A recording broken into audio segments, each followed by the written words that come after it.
Midnight has a way of peeling back the world. The traffic stops, the chatter fades, and in the silence, things come closer, things you don't hear in the daylight. You've tuned in to Little Dream, and tonight, I have 7 stories for you. 7 windows into the hours most people try to sleep through. A woman whose home is drained by something far older than electricity. A reflection that stares back long after the glass is empty. An elevator that stops at a floor no one admits exists. A keyhole that hides more than fire and ash. A restroom stall that doesn't let you leave. A vineyard where youth is bottled and never freely given. And a 13th floor that waits for you. Patient, silent, hungry. Don't fight the stillness. Let it sink in. Let the stories come closer. Because tonight, it's not about sleep. It's about what comes for you when the world goes quiet. Story 1. The Energy Vampire. The Tudor house breathed with an old rhythm the moment Eleanor turned the key. The windows seemed to blink against the gray New England sky. The wooden beams creaked as if clearing their throats, and the wires hidden behind the plaster hummed faintly like restless bees. Eleanor paused in the entryway, suitcase at her feet, and felt it. A low vibration beneath her shoes. Not sound exactly, but pressure, like the hush before a storm. She smiled uneasily. Old houses do that, she told herself. They hold their breath when someone new walks in. The smile didn't last. Within the first month, the bills began arriving. Crisp envelopes from the electric company. The numbers printed bold and accusatory. $800, $900, $1,100. Eleanor read them twice, 3 times, tracing the digits with her finger as if they might dissolve. She lived alone. She wrote by hand. She cooked on a gas stove. She unplugged her lamps when she slept. Nothing in her life justified numbers like these. At night, she walked from room to room, switching breakers, pulling cords from sockets, pressing her ear against the humming radiator. The air smelled faintly metallic, sharp like burnt pennies, and always in the background, that faint vibration, an underground purr that seemed louder when the rest of the world was silent. One stormy evening, she stood in the kitchen and caught sight of something odd. The fuse box, its iron door slightly ajar, as though someone had touched it. She knelt with a flashlight, tracing each breaker until her eyes caught on a cable. It was thicker than the rest, wrapped in an older kind of insulation, a color the others did not share. The wire disappeared through the floor and into the dark belly of the house. Eleanor froze. The Tudor was supposed to have been rewired in the 70s. This line didn't belong. She followed it down into the basement, each step echoing against stone walls damp with age. The light bulb above her swung slightly in the draft. The cable ran along the ceiling, sagging like a heavy vein, and then pierced straight into the earth itself, vanishing between cracks in the foundation. She crouched, fingers brushing the cold metal. The vibration pulsed stronger here. The concrete was warm. Her thoughts flickered like the bulb. What could possibly need this much power? She dreamed badly that night. Cold hands against her skin, an afterimage of numbers burning across her eyelids. Somewhere in the dream, a whisper. Keep feeding it. Keep it asleep. When morning came, Eleanor called the utility company. She waited an hour, listening to the tinny hum of hold music. Finally, a man answered, his voice bored. She explained the bills, the wire, the noise beneath the house. He sighed. Ma'am, if you've got old equipment down there, that's on you. Our meters don't lie, but I don't have any equipment. She pressed. Then maybe you've got a neighbor stealing your line. Hire someone to dig it up. And so she did. The man she found was not licensed, not polished. His name was Harris, a handyman with mud on his boots, and the kind of eyes that avoided yours when money was discussed. But he carried a spade and seemed comfortable in basements. He tapped the wall with his knuckles, nodded once, and began to dig where the wire entered the earth. The sound of shovels against stone rang out in that narrow basement, harsh, grating. Eleanor held the flashlight, the beam shaking in her hand, while Harris muttered curses and wiped sweat across his forehead. Inch by inch, the dirt gave way, revealing not pipes or roots but a tunnel of reinforced steel descending into blackness. At the mouth of the tunnel, Eleanor leaned forward, breath shallow. The air that drifted out was cold, impossibly so, like the exhale of something buried for centuries. And the hum, louder now, louder than the storm outside. Harris lowered the flashlight into the gap. Its circle of light revealed a massive shape half buried in frost. Metal ribs, tubes coiled like intestines, a panel of dials glazed with ice. Not a refrigerator, not any machine Eleanor recognized. The device quivered as though alive, frost cracking and refreezing across its shell. "Hell is this thing?" Harris muttered. He reached forward, but Eleanor stopped him. Something in her chest throbbed, a warning. She knelt instead, letting her palm brush against the frozen casing. The shock slammed through her like a scream. Her vision split. Suddenly, she wasn't in the basement, but in another time. A man stood in the same tunnel, older, his hair silver, eyes hollow. His lab coat was stained with graphite.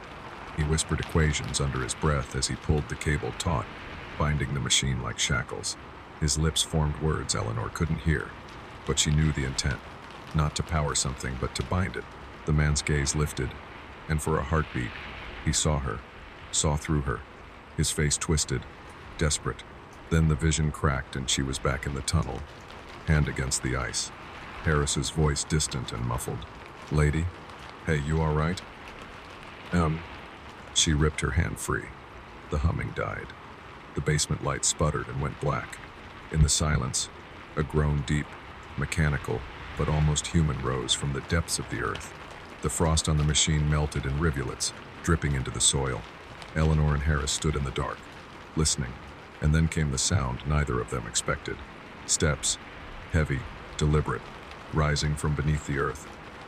The basement had gone silent, the kind of silence that feels padded, suffocating, as if sound itself had been swallowed.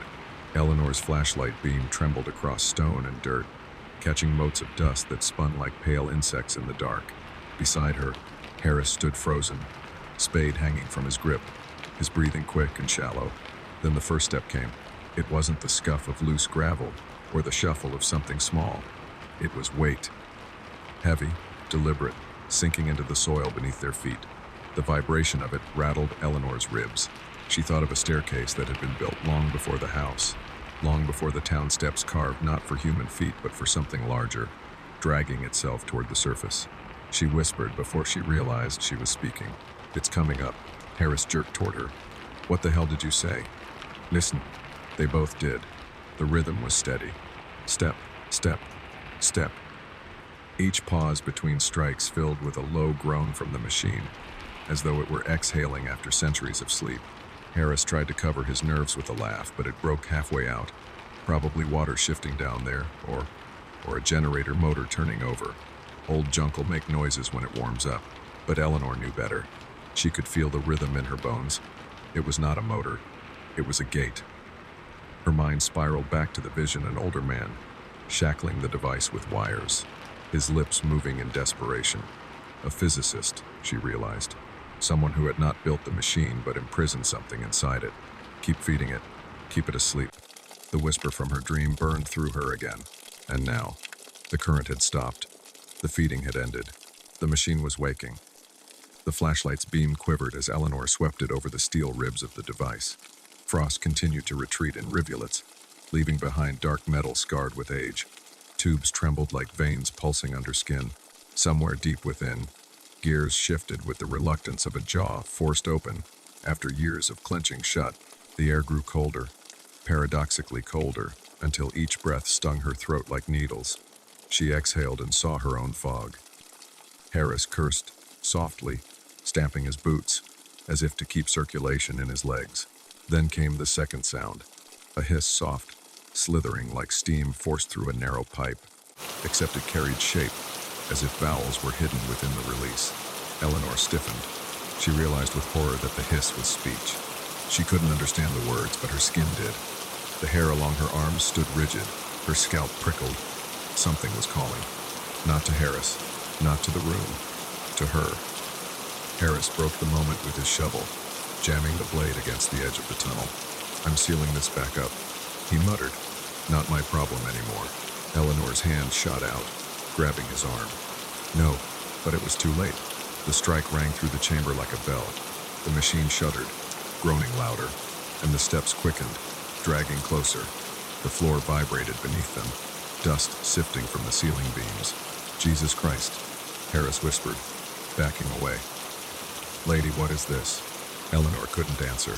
Her mind was drowning in fragments of the physicist's face, his eyes wild with terror, his mouth shaping one word again and again. Seal. The basement bulb flickered back to life above them, but its glow was wrong. Too bright, too white, casting shadows that warped and stretched across the walls. Eleanor's own shadow twitched a moment after she moved. As if reluctant to follow, the fuse box clanged open upstairs. A surge of electricity howled through the wires, every outlet in the house buzzing like a hive. The air stank of ozone, sharp enough to sting her eyes.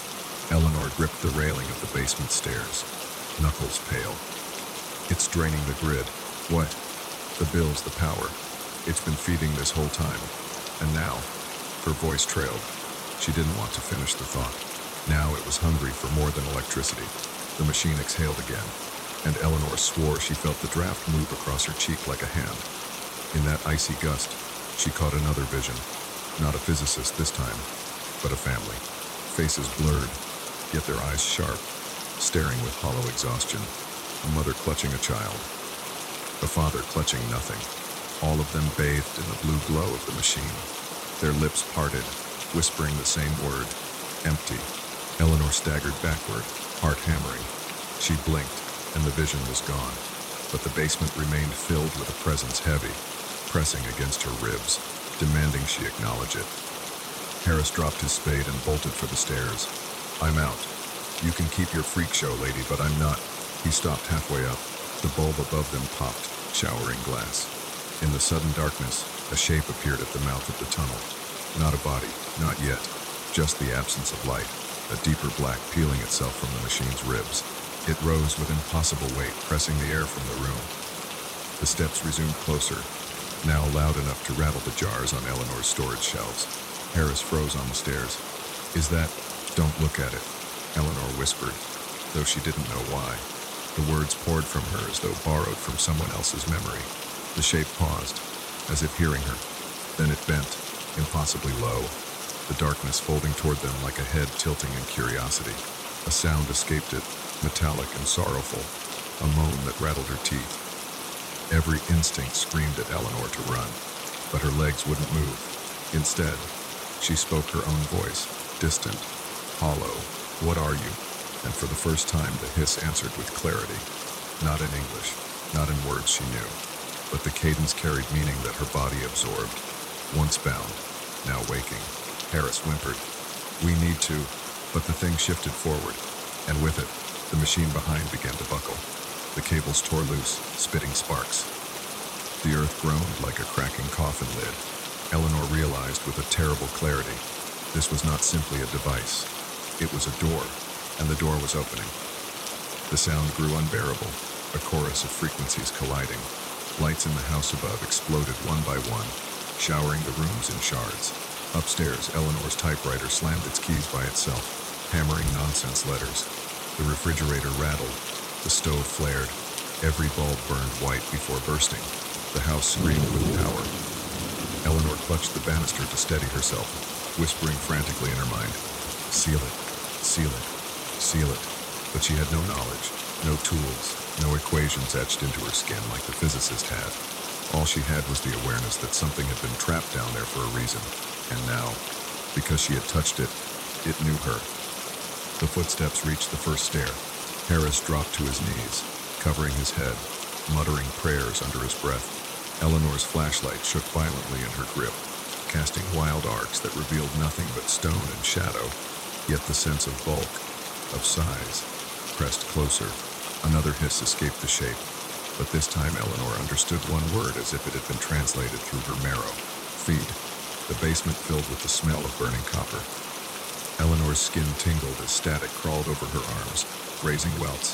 She felt her heartbeat falter, stutter, as though electricity itself were trying to replace her pulse. She realized with horror what the entity craved. Not wires, not circuits, life. Somewhere upstairs, the electric meter spun so fast its wheels screamed. The house dimmed, every outlet drained. And then, silence again. A silence so complete it roared in her ears. In that silence, Eleanor made a choice. She flung the flashlight toward the tunnel, its beam slicing across the thing's edges. For a fraction of a second, she saw something she could not name, metal fused with flesh, a lattice of tubes and ribs, eyes like dim bulbs buried deep in sockets. It recoiled, hissing, shrinking against the light. "Back," she whispered hoarsely, though her throat felt shredded. "Stay back." But the light dimmed quickly. The batteries sucked dry in seconds. Darkness returned, thicker than before, and the steps resumed, one after another, deliberate, climbing higher, until Eleanor realized with icy certainty it would not stop at the basement. The steps climbed higher. Each one landed with such weight that dust sifted from the beams above, pattering across Eleanor's hair like cold ash. She gripped the railing, palms slick with sweat, and forced herself to breathe. The shape at the tunnel mouth no longer looked like shadow. It had depth now, texture. The air bent around it as if space itself were reluctant to touch. A smell bled out from its form: ozone, iron, and something far more human. The sour, sweet tang of blood left too long on metal. Harris whimpered behind her, still crouched on the stairs. I can't. His words rattled out of him like a stuck deer. Eleanor turned. His eyes were glassy, pupils blown wide, mouth trembling as though every nerve in his body had turned traitor. He wasn't just afraid, he was breaking. "Harris," she spoke softly, steady, the way she would soothe a child in the midst of a nightmare. "Look at me, just at me, not at it." He did, barely, a flicker of focus. She clung to it. "Breathe," she said. "In, out, stay with me." But Harris's gaze slipped past her shoulder, to the figure crawling up from the pit, and his mind fled. The thing emerged. First, what might have been shoulders if shoulders were made of riveted steel, and muscles stitched together with wire.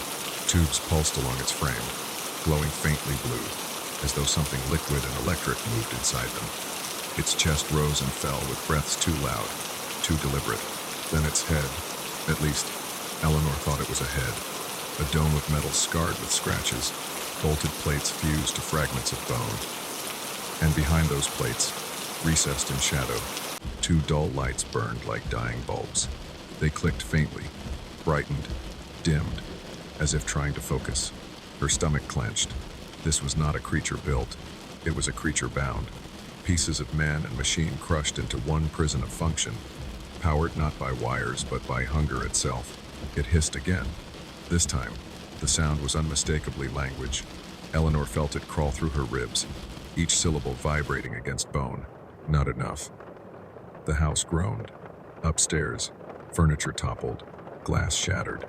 The walls trembled, as if pulled inward by invisible hands. Every outlet spat sparks, wires glowing red within. Eleanor could feel the drain in her own body, her skin prickling, heart racing, lungs burning as though something were siphoning her breath. Harris screamed. He scrambled higher up the steps, only to stop short as the basement door above slammed shut with a metallic bang. The knob twisted itself, locking. He pounded his fists against it, voice cracking. "Let me out. For Christ's sake, let me out." The entity tilted its head. The dull bulbs of its eyes brightened, focusing on Harris. Eleanor saw his body twitch violently, arms jerking as if strings had been tied to his bones. His breath rattled, shallow, then halted altogether. "No!" Eleanor's voice tore out of her throat. She lunged, grabbing Harris by the collar, pulling with all the strength panic could give her.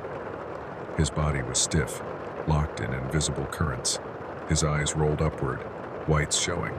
For one horrifying second, she thought he was gone. But then the current broke. Harris gasped raggedly, collapsing against the stairs. His skin was clammy, lips pale. The entity had stopped, not because of mercy, because its eyes were on Eleanor now. Her chest heaved. Every instinct screamed to flee, but there was nowhere to run. The door was locked. Harris was useless, and the only thing between her and it was a flashlight with dead batteries. She thought of the physicist again, the vision she'd been given when her hand touched the frozen casing. His whisper, his desperation. He hadn't been trying to destroy the thing. He had been trying to hold it, to bind it. Her pulse thundered. Seal it. The word echoed in her skull like a drum. But how? She had no equations, no machines, no knowledge of containment. The entity stepped closer, The basement shuddered with its weight. Each move rattled the shelves, sending jars tumbling, shattering into pools of pickled brine. The smell of vinegar and iron mingled until Eleanor gagged. It spoke again, and this time the word was clear. Feed. Her legs buckled, not from fear but from the force of the command. It wasn't spoken to the room. It was spoken into her blood. Her pulse stuttered, as if her body considered obeying. She clamped her hands over her ears, but the voice was inside. Harris moaned on the stairs. He dragged himself upward, as if distance alone could keep him alive. His boot slipped, scraping loud against the wood. The entity shifted. Its head turned sharply toward him. "No," Eleanor whispered. She forced herself to her feet, stepping in front of Harris. "Not him. Me." Her voice shook, but the words came out. A gamble, a desperate offering. The entity paused. The dull lights in its skull flickered, narrowed. For a breathless moment, the weight of its hunger pressed fully on her chest. She felt it peeling through her, probing the layers of her will, and then it moved closer. The basement swam in blue glow as the tubes along its body brightened. The hum returned, louder than ever, vibrating the air until Eleanor's teeth ached. Dust lifted from the floor as though gravity had loosened its grip. She raised her hands instinctively, palms out, not to fight, to shield. "Why me?" she whispered. The hiss came again, words she shouldn't understand but did. "You woke me." Her throat closed. She wanted to deny it, to blame Harris, the utility company, the house itself. But she knew the truth. It had been her hand on the casing, her curiosity, her touch. Harris whimpered behind her, too weak to speak. The thing's bulk filled the basement now, nearly scraping the ceiling beams. Its head tilted, lowering until the dull lights of its eyes were level with her face. She could see her reflection warped in the metal, skin pale, hair wild, eyes wide with terror. It inhaled. The sound was like a storm drawn into a single lung. The air thinned around her. Her vision dimmed. She clutched the railing to keep from collapsing. Then, softly, another word vibrated through her bones. Choice. Her thoughts reeled. She forced herself to breathe, though each breath felt stolen. "Choice?" she rasped. "What choice?" The hum deepened, the whole house trembling. "Yours, or his?" Her stomach turned to stone. It wanted her to decide. Feed it herself, or let it drain Harris. The realization cracked through her like ice water. This was how it survived. Not only on power, but on decisions. On bargains struck in desperation. The physicist had known. He had tried to seal it away so no one would ever face this choice again. But now it was awake, and it was waiting. Eleanor's thoughts spiraled. She could feel Harris behind her, hear his ragged breaths. She thought of the envelopes, the crushing bills, the months of suspicion and fear. She thought of the physicist's haunted eyes. She thought of her own hand on the frozen casing. The moment it had known her, her lips trembled. The entity leaned closer. Its bulk eclipsed the remaining light, swallowing her whole. "I won't choose." The words escaped before she could stop them. A whisper, but firm. For the first time, the thing recoiled. Its eyes flared brighter, flickering like dying bulbs pushed too hard. The hum faltered, glitching into silence before roaring back. The tubes along its chest throbbed violently, blue light pulsing as if confused. Harris groaned, collapsing against the door above. Eleanor felt her own strength buckling, but she held her ground. She didn't move, didn't give it what it wanted. The entity hissed again, angrier this time. Its bulk convulsed, smashing against the stone wall. Cracks split the foundation. Dust rained down. Yet its words carried an edge of disbelief, as if no one had ever denied it before. Then the basement drowned in blue light. The machine behind it screamed, a sound like iron tearing. Eleanor fell to her knees, arms shielding her face, as the weight of its fury pressed against her like an avalanche. But even through the roar, one thought anchored her. If it had given her a choice, then maybe, just maybe, it needed her will more than her flesh. The hum surged. The lights in the house above exploded in unison, and the whole world seemed to lurch. And then, silence, the kind that comes after a scream too loud to survive itself. Eleanor lifted her head slowly. The entity loomed inches away, its eyes blazing but unmoving. The tubes along its body flickered uncertainly, struggling to hold their glow. It was waiting. For her. For something only she could give. The silence after its roar was worse than the noise itself. Eleanor knelt on the cracked concrete floor, chest heaving, sweat running cold down her back. The air tasted metallic, sharp like pennies dissolving on her tongue. Above her, the ceiling groaned, wood splintering as if the house itself were bending under invisible hands. The entity loomed inches away. Its bulk filled the basement so completely that Eleanor could no longer see the walls, only steel ribs, pulsating tubes, and the faint shimmer of heat rising from its skin. Its eyes glowed with the dull persistence of dying bulbs, but they were fixed on her, waiting. Waiting for what? For her to submit, for her to break. The word from before still throbbed in her skull like an afterimage. Choice. She had refused. She had said, "I won't choose." And somehow, that had unsettled it, but only for a moment. Now the hum returned, deeper than before, resonating through the very bones of the house. Windows shattered upstairs in a cascade of glass. A bookcase toppled in the study, plates smashed in the kitchen. The tutor groaned like a shipwreck splitting open. The thing wanted to remind her. Resistance would not save her. Eleanor clutched the railing, forcing herself upright on shaking legs. "If you need me to choose," she whispered hoarsely, "then you need me. You can't just take what you want." The words surprised even her.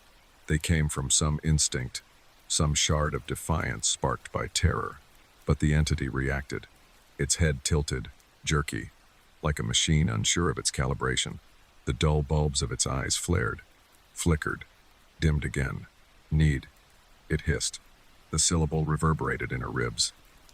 "Yes," Eleanor rasped. "You need me, or you wouldn't be asking." The tubes along its chest pulsed violently, light racing through them in erratic bursts. It inhaled, rattling the shelves, sucking the air thin again until her lungs screamed. She staggered but held her ground. "So we bargain," she forced out. Behind her, Harris stirred, a broken sob spilling from his throat. He was sprawled against the locked basement door, face pale, eyes unfocused. Don't talk to it," he moaned. "Don't bargain with it." But Eleanor ignored him. "Let him go," she told the entity, her voice steadier now. "Leave him, and I'll give you something else." The hum faltered. Dust rained from the beams. The tubes pulsed slower, as though considering. "What do you want?" she whispered. The reply slid through her body like ice water. "All." Her heart stuttered. "All? All?" The house shook violently, plaster cracking from the walls. Upstairs, doors slammed open and shut by themselves, the echo crashing like thunder. The very foundation groaned. Eleanor stumbled, catching herself against the railing, and realized it wasn't bargaining. It was declaring, not your life or his, not a piece here, a piece there. It wanted everything. Eleanor's knees buckled. She thought of the physicist again, the frantic vision of his hands binding cables, his whispered equations, his eyes hollowed out by despair. He had tried to seal it, tried and failed, or maybe tried and succeeded for a time, until she had broken the seal with a single careless touch.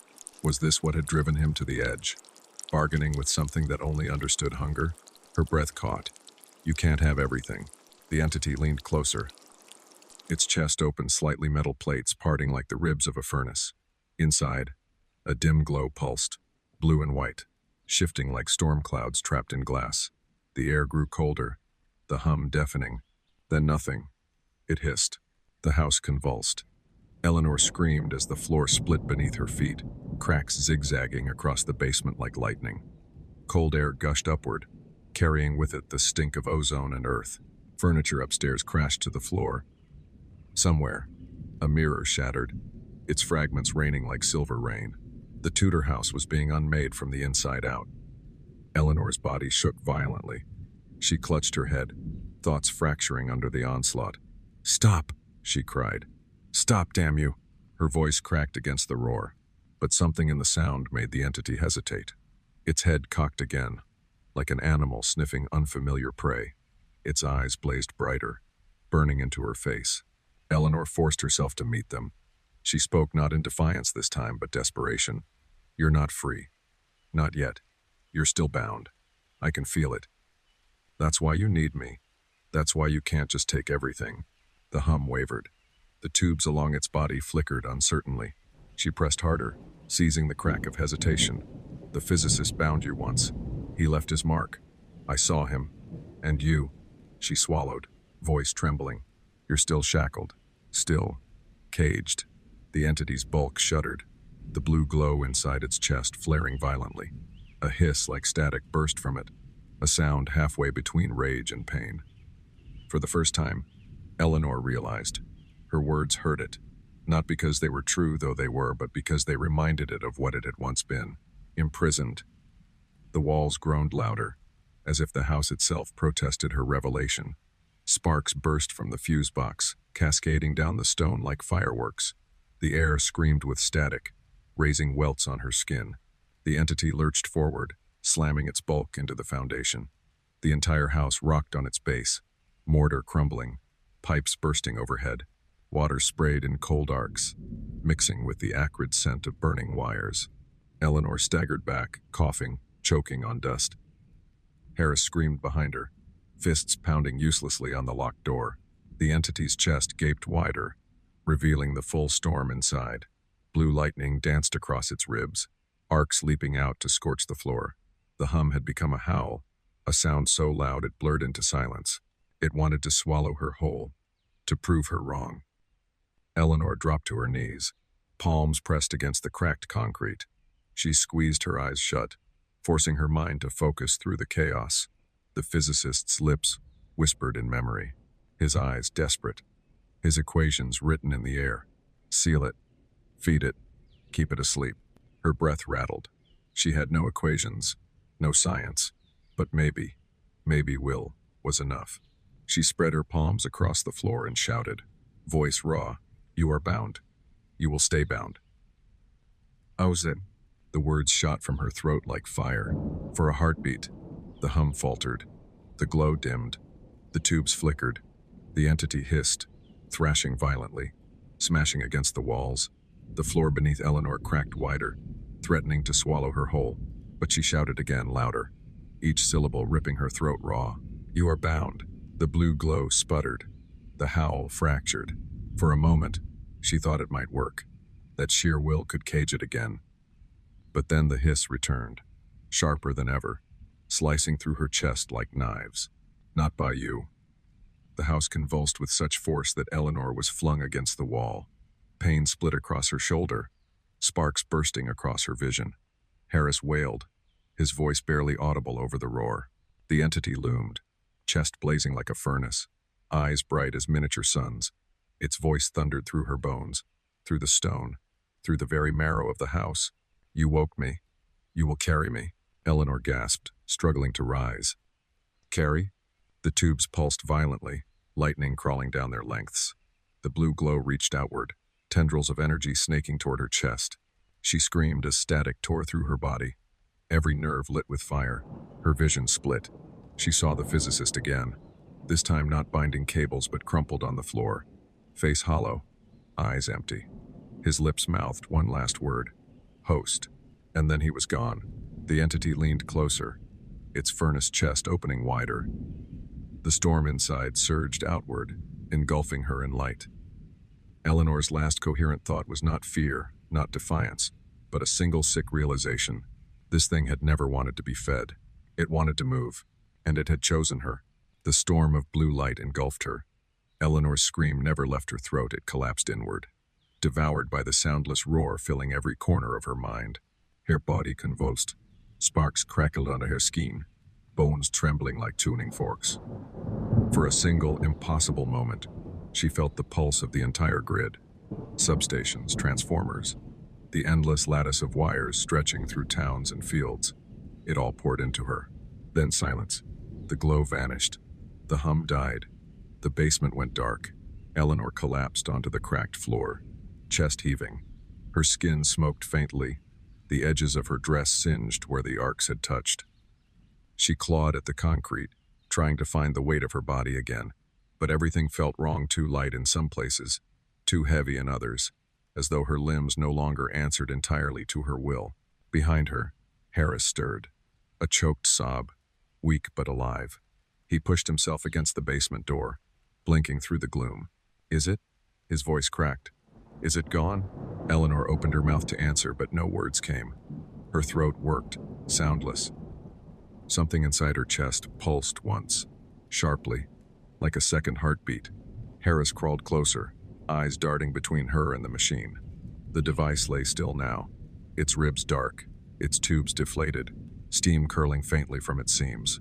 Frost already crept back across its surface, dormant, as though it had never moved. But Eleanor knew better. It hadn't died. It had shifted. It had relocated. The basement light buzzed faintly, flickering back to life with a weak amber glow. The Tudor house groaned, settling. Dust drifted lazily in the still air. For the first time in hours, or perhaps centuries, the place was quiet. Eleanor sat up slowly. Her body trembled, but not from weakness, from overflow. The silence around her was deceptive. Inside her, she could hear it. The faint thrum of wires, the shiver of current running miles away, the heartbeat of every socket in the neighborhood. Electricity no longer hummed through the walls. It hummed through her. Harris didn't notice. He stumbled toward her, hand outstretched. We have to get out, before it starts again. Before, his fingers brushed her arm. The instant contact snapped. Blue light flared under her skin, crawling across her veins like molten glass.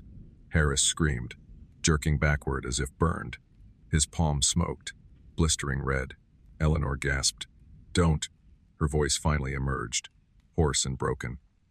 But it wasn't just hers. Another undertone wove through it, metallic and cold, echoing her words with perfect mimicry. Touch me. Harris stared, eyes wide with primal fear. What the hell? What the hell are you? Eleanor wanted to answer, wanted to explain, but the echo inside her answered first, speaking with her tongue. Host. The word rang in the room like iron striking iron.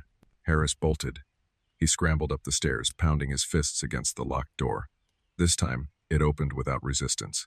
He disappeared into the night above, footsteps receding until silence reclaimed them. Eleanor didn't follow. She couldn't. The entity was still there, coiled beneath her skin, purring faintly with satisfaction. She dragged herself upright, leaning against the basement wall. The machine lay dormant, its casing frosting over once more, as if resuming its long sleep. But she knew it was nothing more than an empty husk now, a chrysalis abandoned. Her reflection in a shard of broken glass caught her eye. She stumbled toward it, crouching. Her face stared back, pale and wild-eyed.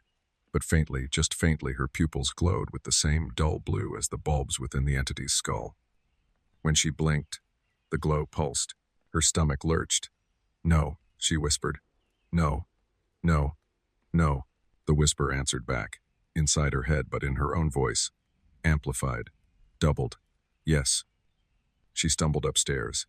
The Tudor house was wrecked, furniture toppled, plaster cracked, wires dangling like entrails. The air stank of ozone and ash. Yet every outlet she passed flickered faintly in greeting, buzzing with recognition, like dogs wagging their tails for a new master. She pressed her palms over her ears, but it didn't help. The sound was internal now. She could feel the streetlights outside, burning against the misty night. She could sense the refrigerator humming in the kitchen, the neighbor's porch lamp blinking across the yard. All of it connected, all of it within reach. She clutched her head, tears streaking her face. Please, she begged the emptiness. Leave me alone. But the answer was calm, inevitable. You are me. Hours blurred, or maybe minutes. Eleanor found herself standing at the front door, hand on the knob, unaware of how she'd moved there. The house behind her lay dark, silent. She stepped outside. The New England night stretched around her, quiet, wet with fog. But the world was no longer quiet to her. She heard the substations humming miles away, the faint static in power lines, the glow of street lamps flickering faintly as she passed. The fog shimmered with blue sparks that no one else could see. By morning, Harris was gone. Some said he ran screaming into town, babbling about shadows and machines. Others said he left New England altogether, unwilling to speak of what he'd seen. His name would fade, as all frightened men's names do. But Eleanor remained. Neighbors would later whisper about her house, about how its lights never fully went dark, even during blackouts. They would notice her walking at night, hair haloed by faint static, the street lamps dimming when she passed. And if anyone asked Eleanor what had happened in the basement, she would only smile faintly, as though she carried a secret too heavy for words. Because she did. Down in the earth, the machine slept once more. Frost spread across its casing, tubes quiet, its hum silenced. But in the silence of her own chest, Eleanor carried the storm. And sometimes, in the still hours before dawn, when she sat at her desk to write, her hands would tremble across the typewriter keys, not because of fear, but because of the current pulsing beneath her skin. The entity no longer needed the grid. It had her, and she had become something new. Not Eleanor the writer. Not Eleanor the tenant of an old Tudor house.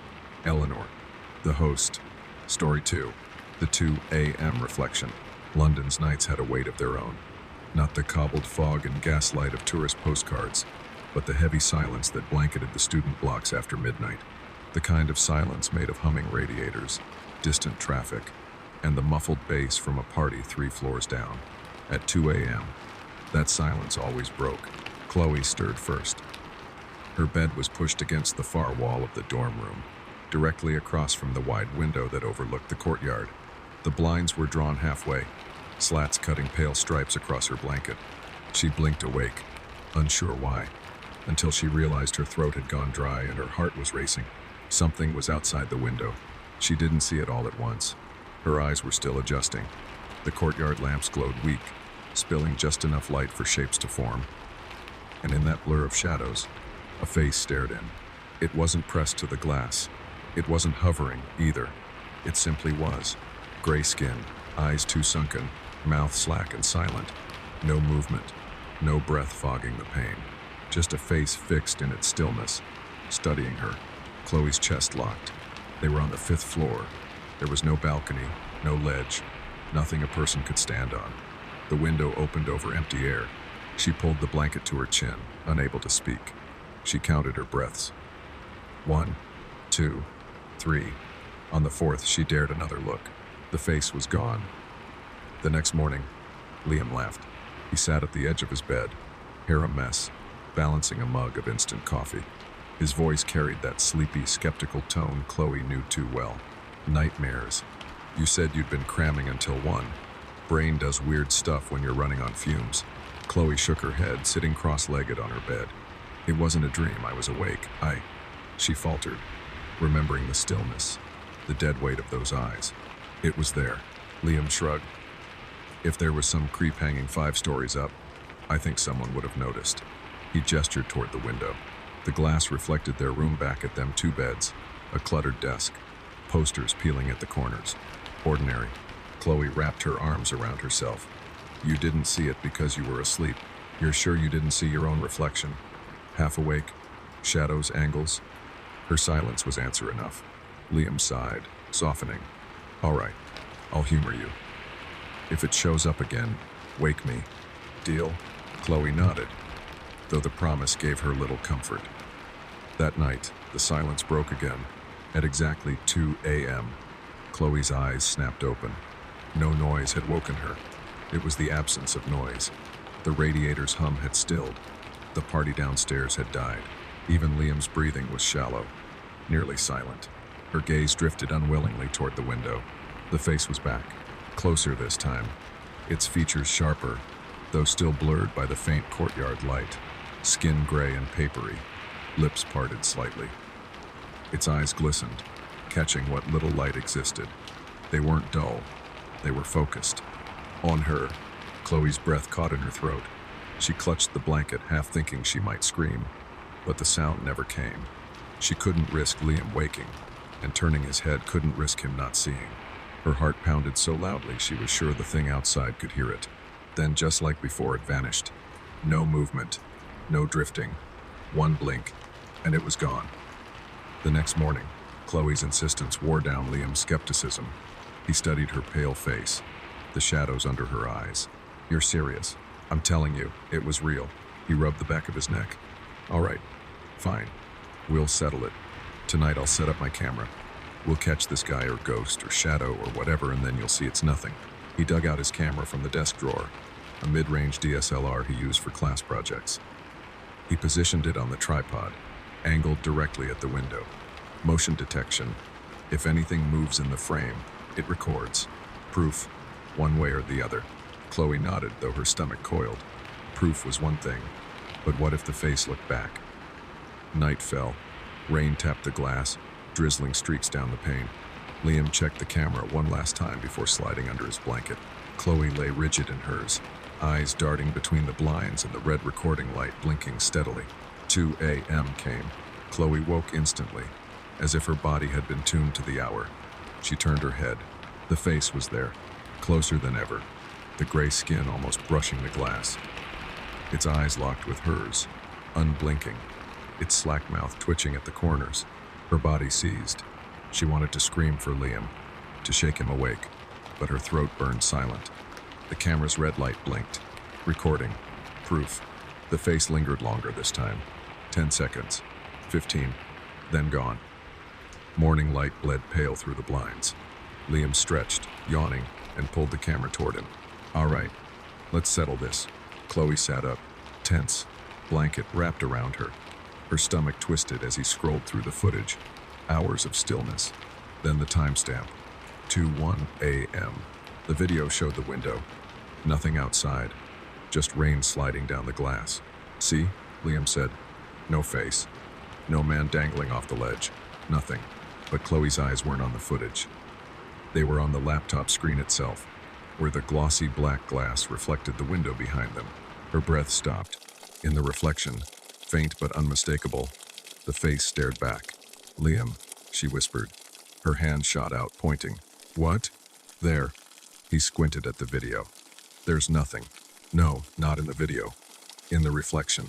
Liam turned his head toward the window. Empty. He looked back at the screen. Still nothing. But Chloe saw it. Pale, gray, unblinking.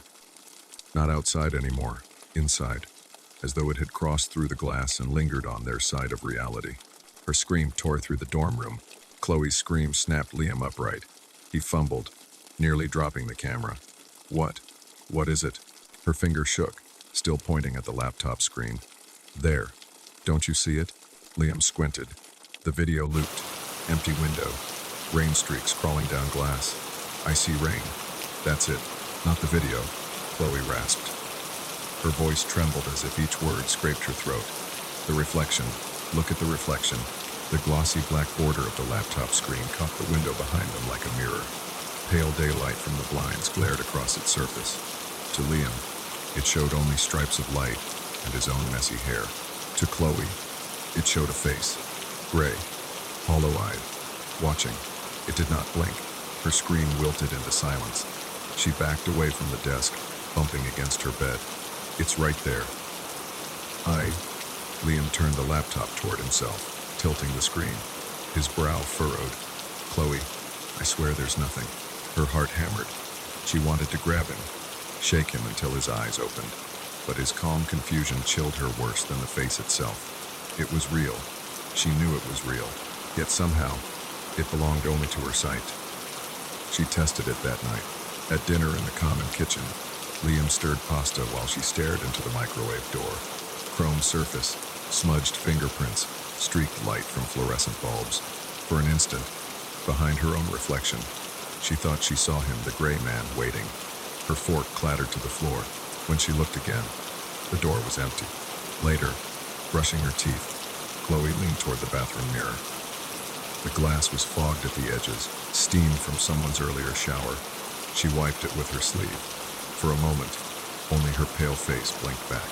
Then, faint, in the corner, gray skin, hollow eyes. Her toothbrush slipped from her hand. By the time she stumbled back into their dorm, Liam was on his laptop, headphones in, unaware. Chloe pressed her back against the door, chest heaving. Every reflective surface had become a trap. At 2 a.m., she didn't bother trying to sleep. She sat upright in bed, blanket wrapped around her like armor, eyes glued to the window. The courtyard below glistened with rain, street lamps buzzing faintly. At first, nothing. Then the radiator hummed, faltered, and fell silent. The air thickened, her breath fogged. The face appeared, not outside, not pressed against the pane, but inside the reflection of the glass itself. as though the window had become a second world and he lived on the other side. Gray, hollow-eyed, waiting. Chloe's stomach twisted. Her whisper barely escaped. Why me? The face tilted, as if listening. She shook Liam awake. It's happening. Look, please. Groggy, irritated, he rubbed his eyes. Chloe, just look. She pointed toward the window. Liam squinted. There's nothing there. Her voice cracked. Not outside. In the reflection. In the glass. He dragged himself upright, leaning on his knees. It's 2 a.m. I see your reflection. That's all. But Chloe saw the gray man directly behind her reflected face, like a parasite wearing her features as camouflage. Her throat burned with the scream she didn't let out. If Liam couldn't see it, what proof did she have left? The next day, she avoided mirrors. She used her phone screen only at an angle, never straight on. She caught herself glancing at spoons, puddles, the polished surface of the elevator door. Every time, she feared he would be there. And every time, he was. Always faint, always waiting, always at 2 a.m., most vivid of all. She tried not to tell Liam, but exhaustion betrayed her. He's not outside. He's inside, behind the glass, behind the reflections. Liam frowned, tapping his pen against his notebook. Do you hear yourself? You sound. Chloe, maybe you need to see someone. Lack of sleep, stress, final year. People crack under this stuff. Her jaw clenched. She wanted to argue. But what if he was right? What if the face was hers alone? That night, the reflection grew bolder. Chloe sat at her desk, unable to sleep, the lamplight haloing her hair. Liam snored faintly behind her. She glanced at the dark laptop screen. The gray face stared back, closer now, its eyes glinting with something like recognition. Its slack mouth quivered, as if forming a word. Her breath caught. The lips moved. No sound reached her ears, but her mind understood. Inside, Chloe jerked back, slamming the laptop shut. The desk lamp flickered, once, twice, then steadied. The room seemed unchanged. Liam stirred but didn't wake, but Chloe sat trembling, knowing the boundary was thinner than she'd ever believed. The following evening, she forced Liam into a new test. Stand with me, she demanded. At the window. At 2. He groaned. You're obsessed. I need you to see. Reluctantly, he agreed. They sat together, side by side on the edge of her bed, eyes fixed on the dark window. Minutes dragged. The radiator clicked off. Silence spread. The face appeared. Chloe's nails dug crescents into her palms. There. Liam squinted, leaning forward. There's nothing. Just us. Our reflections. Oh, her voice cracked. Look closer. Behind us. But his gaze slid away, unfocused. She realized with icy certainty that his eyes would never pierce it. The gray man belonged only to her world, and yet her reflection shifted. Not the face. Her own. In the window, her reflected self was no longer sitting. It was standing, pale, rigid, as if waiting beside the gray man. Her real body trembled. Oh God. The reflected Chloe turned its head and looked at her directly. Not through the glass. Not at the window. Directly at her. Her scream died in her throat. The next morning, Chloe barely moved from her bed. Her blanket cocooned around her, eyes red from a night without sleep. Liam, on the other hand, had the restless energy of someone who didn't understand the danger but felt it lingering. He kept glancing at the window, then back at Chloe, then at the laptop. Her words echoed in his head. It's not outside. It's inside the reflection. For the first time since this nightmare began, a tremor of doubt cracked his certainty. I'm going to look into the building records, he muttered, pulling on his jacket. Chloe didn't answer. Her gaze was fixed on the black screen of her phone, held flat on her lap. He knew she wasn't scrolling. She was watching the reflection, waiting. The university's administration offices were buried under the main library, tucked away like a secret no one wanted students to find. Liam pushed through the heavy glass doors, the smell of dust and toner ink enveloping him. Room 512, he told the clerk, pretending to be casual. Just curious about occupancy history. The clerk gave him a look that said you're not supposed to care, but eventually tapped at the computer. Her expression shifted, just slightly. It's been empty since last year, she said. No applications for reassignment. Why? Liam asked. She hesitated. I shouldn't say. Please. His voice cracked with something closer to desperation than curiosity. I need to know. Her sigh was heavy, reluctant. A student died there. They said it was suicide. The cleaners found him. Well, the report said he was discovered behind the wall. Maintenance had to break the plaster. She stopped, eyes flicking away. He'd been hanging. Upside down. Liam's skin prickled. His mouth was dry. Room directly opposite yours? The clerk added. He nodded numbly. Yes, that one. By the time he returned to the dorm, dusk was falling over London. The courtyard lamps sputtered to life, spilling amber light across wet pavement. Chloe was still on her bed, unchanged, staring at the blank surface of her laptop. Her skin was pale, as if she hadn't breathed properly all day. Chloe. He sat on the edge of her mattress, trying to anchor her with his presence. I found something. Slowly, her eyes shifted toward him. The room across from ours, he said. It's been empty since last year. A student died there. They said he hung himself. They found him behind the wall. Her lips parted, but no sound came. Her gaze drifted to the window, to the exact point where her reflection had turned and stared back the night before. Liam's throat tightened. Do you understand what I'm saying? Maybe what you're seeing. It's him. That's why it's always at 2. That's when he... Chloe shook her head violently. Her voice finally broke free, hoarse and sharp. No, it's not him. It's me. At 2 a.m., Liam stayed awake this time. The room ticked with silence, so loud it hurt his ears. He sat at the desk, laptop open but dark, camera aimed again at the window. Chloe stood in front of the glass, not in bed, not clutching her blanket.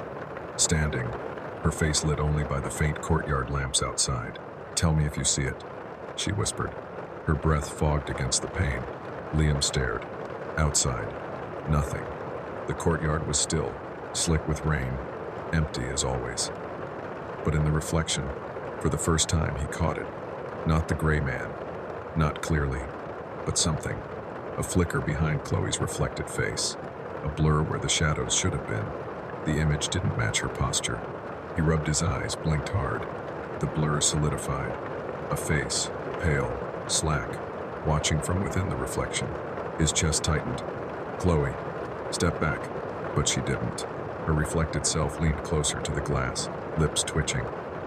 And then, as Liam watched, her reflection lifted its hand, not the real Chloe's hand, but the other one, and pressed its palm flat against the inside of the glass. The pane shivered. Step back. Liam lunged forward, grabbing Chloe's arm. She gasped as though waking from a trance, but the reflection didn't follow. It stayed pressed to the glass, its mouth stretching wider, opening to an impossible angle. Chloe's knees buckled. Liam dragged her to the bed, but her eyes stayed fixed on the window. It's me, she whispered. It's waiting for me. Liam shook her shoulders. No, it's not you. It's the one who died there. You're just... Her scream cut him off. She wasn't looking at the window anymore. She was looking at the black screen of the laptop. Liam turned. In the reflection, Chloe wasn't on the bed. She was standing again, her reflection smiling faintly, eyes glowing faint gray, and beside her, no longer blurred, stood the gray man, his hollow eyes fixed on Liam. The lamp on the desk flickered. The radiator stopped humming.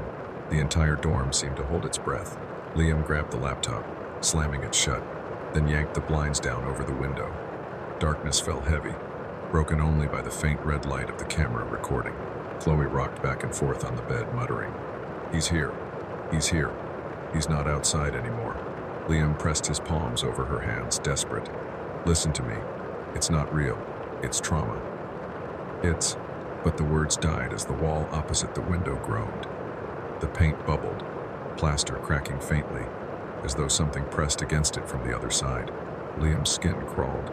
His thoughts snapped back to the clerk's words. They found him behind the wall. The cracking grew louder. Dust sifted onto the carpet. Chloe's muttering turned to a single broken plea. Don't let him in. The first crack sounded like a joint snapping out of place. Liam flinched toward the wall opposite the window, the wall that separated their dorm from the empty room beyond. The paint blistered and split, hairline fissures branching outward like veins. Dust trickled down in thin streams. Chloe whimpered from the bed, pulling her knees to her chest. "It's opening." Liam's mouth went dry. He could smell it already. That faint mineral tang of old plaster and something deeper, something damp, metallic, like rust and wet stone. The radiator groaned once, then shut down entirely. The lights flickered and died. Only the faint red glow of the recording light on the camera remained, blinking steadily in the dark. The cracking deepened. The fissures spread wider, jagged lines crawling across the wall like a web spun from inside. "Stay back," Liam whispered, though he had no idea to whom he spoke, Chloe himself, or the thing waiting in the wall. The plaster gave way with a groan like an old door forced open. A strip peeled off, clattering to the floor in a puff of chalk dust. Behind it, the faint shimmer of glass. Liam squinted. Not glass.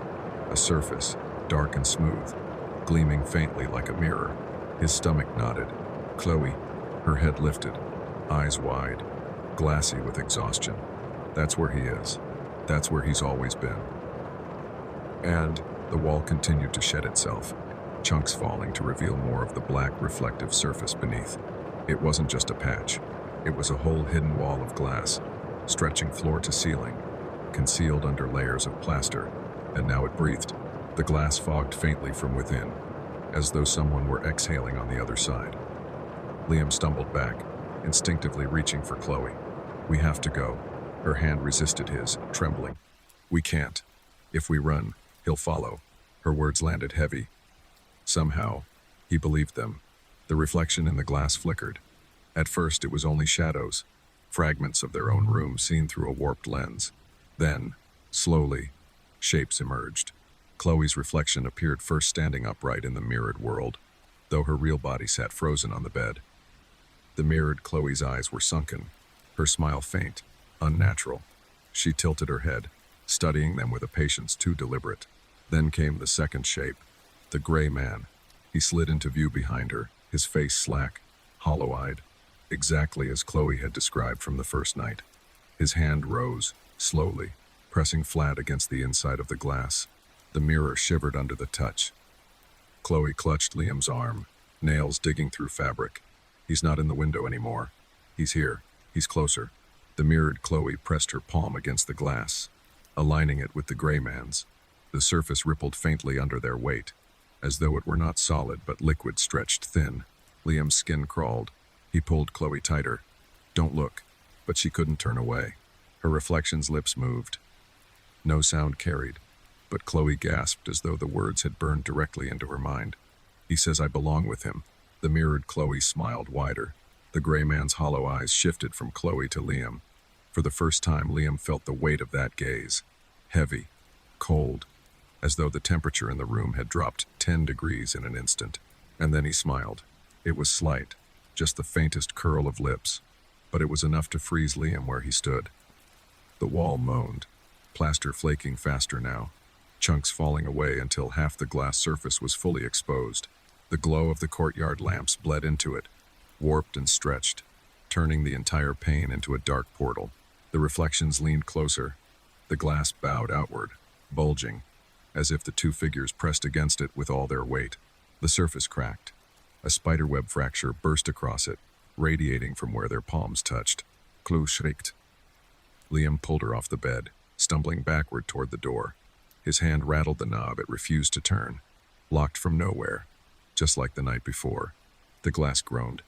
Another fracture. The mirrored Chloe's face pressed closer, her mouth opening too wide, too dark. The gray man loomed behind her, his frame warped but undeniable, and then his hand began to slide through. It came first as a shimmer, fingers stretching like liquid mercury, dripping through the cracks. The hand solidified halfway out, gray skin sagging, nails cracked and black. The smell hit them immediately: mildew, damp rot, and something sour, like flesh left too long in stagnant water. Chloe screamed, stumbling back into Liam. "He's coming through." The hand clawed at the air, scraping against nothing, reaching. Its nails left faint gouges in the wall as though even the air itself could be marked. Liam grabbed the desk chair and hurled it at the mirror. The wood struck with a crack, splintering against the glass. The impact left only another fracture, the surface spidering further but not breaking. The mirrored Chloe smiled wider. The gray man pressed harder, another arm forcing itself through, shoulder bulging against the surface. The wall bent like stretched skin. The camera on the desk continued to blink its red light, recording. Liam's mind seized on it, proof. Something tangible, but another crack from the wall snapped him back to reality. Proof meant nothing if they didn't survive. Chloe. He shook her by the shoulders. Listen to me, we need to fight it. Tell me how. She shook her head violently. You can't fight a reflection. Then what? Her eyes locked on his pupils, huge, frantic. You can only replace it. Oh. Before he could demand what she meant, the mirrored Chloe moved. Her hand, perfectly aligned with Chloe's, pressed harder. The glass thinned until it looked like nothing more than a water's surface. The mirrored hand slid through, gray fingers stretching for Chloe's own. No. Liam yanked her back, breaking the alignment. The mirrored Chloe faltered, her smile twisting into a scowl. The glass rippled violently. The gray man surged forward, slamming his head against the pane. Cracks shot outward, splinters of glass falling to the floor like ice. The wall was seconds from giving way. Liam did the only thing he could think of. He grabbed the heavy tripod and rammed it against the surface. The sound exploded in the room, shattering glass raining down. But instead of breaking outward, the mirror broke inward. Shards vanished into the darkness behind, as if swallowed. The gap yawned wide. Beyond it, not brick or insulation, but a hollow space that stretched endlessly black. The gray man's face leaned through. Not distorted anymore. Real. Inches away. His breath smelled of soil and stone. His voice slithered out, rasping directly into their ears. Come in. Chloe convulsed, collapsing to her knees. Her hands gripped her skull, eyes wild. He's pulling me through. Liam dropped beside her, wrapping his arms tight. I won't let him, but the reflection had no need of consent. The broken surface bent outward like a tide, invisible hands clawing at Chloe's shadow, dragging her inch by inch toward the opening. Her reflection already stood waiting inside. Hand extended, smile triumphant.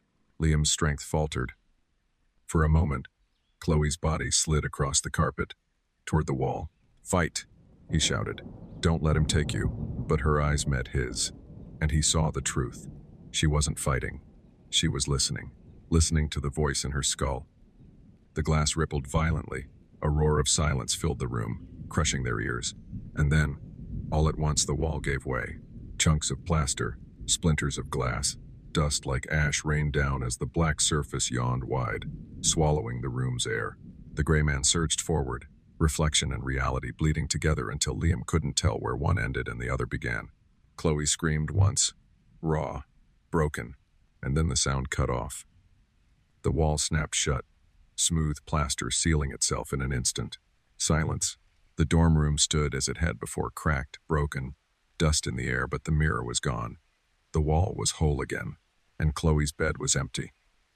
Liam staggered back, chest heaving, lungs burning with dust. The only sound was the faint, steady blinking of the camera, still recording. He turned toward it. On the screen, the playback showed the room as it had been minutes before. Chloe on the bed, himself at the desk, the window behind, and in the reflection of the glass, Chloe, still there, standing beside the gray man, both of them smiling faintly. The silence afterward was unbearable. Dust hung in the air like fog, drifting down in slow, weightless spirals. Liam sat on the carpet, back against the cold radiator, chest heaving as though he'd run miles. His ears still rang from the collapse, the roar of cracking plaster, the soundless pull of that black void, but the room itself had gone dead quiet. Too quiet. He looked toward Chloe's bed. The blanket lay crumpled where she had been moments before. The impression of her weight was still pressed into the mattress, as though she had only just risen. But the room smelled different now. A cold, mineral scent, like whetstone sealed underground. Chloe? His voice cracked the silence. Fragile, hopeful. No answer. He stood, legs trembling, and staggered to the wall. The plaster looked normal, smooth, whole. No cracks, no splintered glass, just paint over drywall, ordinary and unbroken, but his fingertips tingled when he touched it. A faint vibration hummed through the wall, subtle, like the purr of a cat pressed against the other side. Liam snatched his hand back. The camera's blinking red light drew his attention. Still recording. Still watching. He crossed the room and bent toward it, hands shaking. On the screen, the playback displayed the dorm exactly as it was. Himself, small and hunched, framed in the dim glow. But in the corner of the window's reflection, she was there. Chloe, not on the bed, not sitting across from him, but standing in the reflection, her posture rigid, eyes locked forward. She didn't move, didn't blink. The gray man loomed behind her, his hollow eyes gleaming faintly in the dark. Liam's breath caught. He turned toward the actual window. Nothing, just his own pale face staring back, courtyard lamps glowing weakly outside. But in the recording, she remained. The hours after blurred into a sick haze. Liam didn't leave the room. He couldn't. His body trembled with exhaustion, but every time his eyelids drooped, he saw her standing there in the reflection, silent, waiting. By dawn, the courtyard filled with the distant clamor of students heading to early lectures. The sound should have grounded him, but instead it felt muffled, far away, as though the room itself no longer belonged to the same world as theirs. He replayed the footage again and again, frame by frame, hoping the reflection might glitch, vanish, prove itself an illusion. It never did. Every replay ended the same way. Chloe, standing in the reflection, staring not at the window but directly at him. On the third day, he couldn't take it anymore. He went back to the admin office, demanding to see the records again. The clerk stared at him with wary eyes. "You already asked about that room," she said. "What's the matter now?" "There was a student," Liam said, his voice unsteady. "The one who died. Did anyone else see things? Reflections?" The clerk's lips pressed thin. She looked away. "We don't discuss it.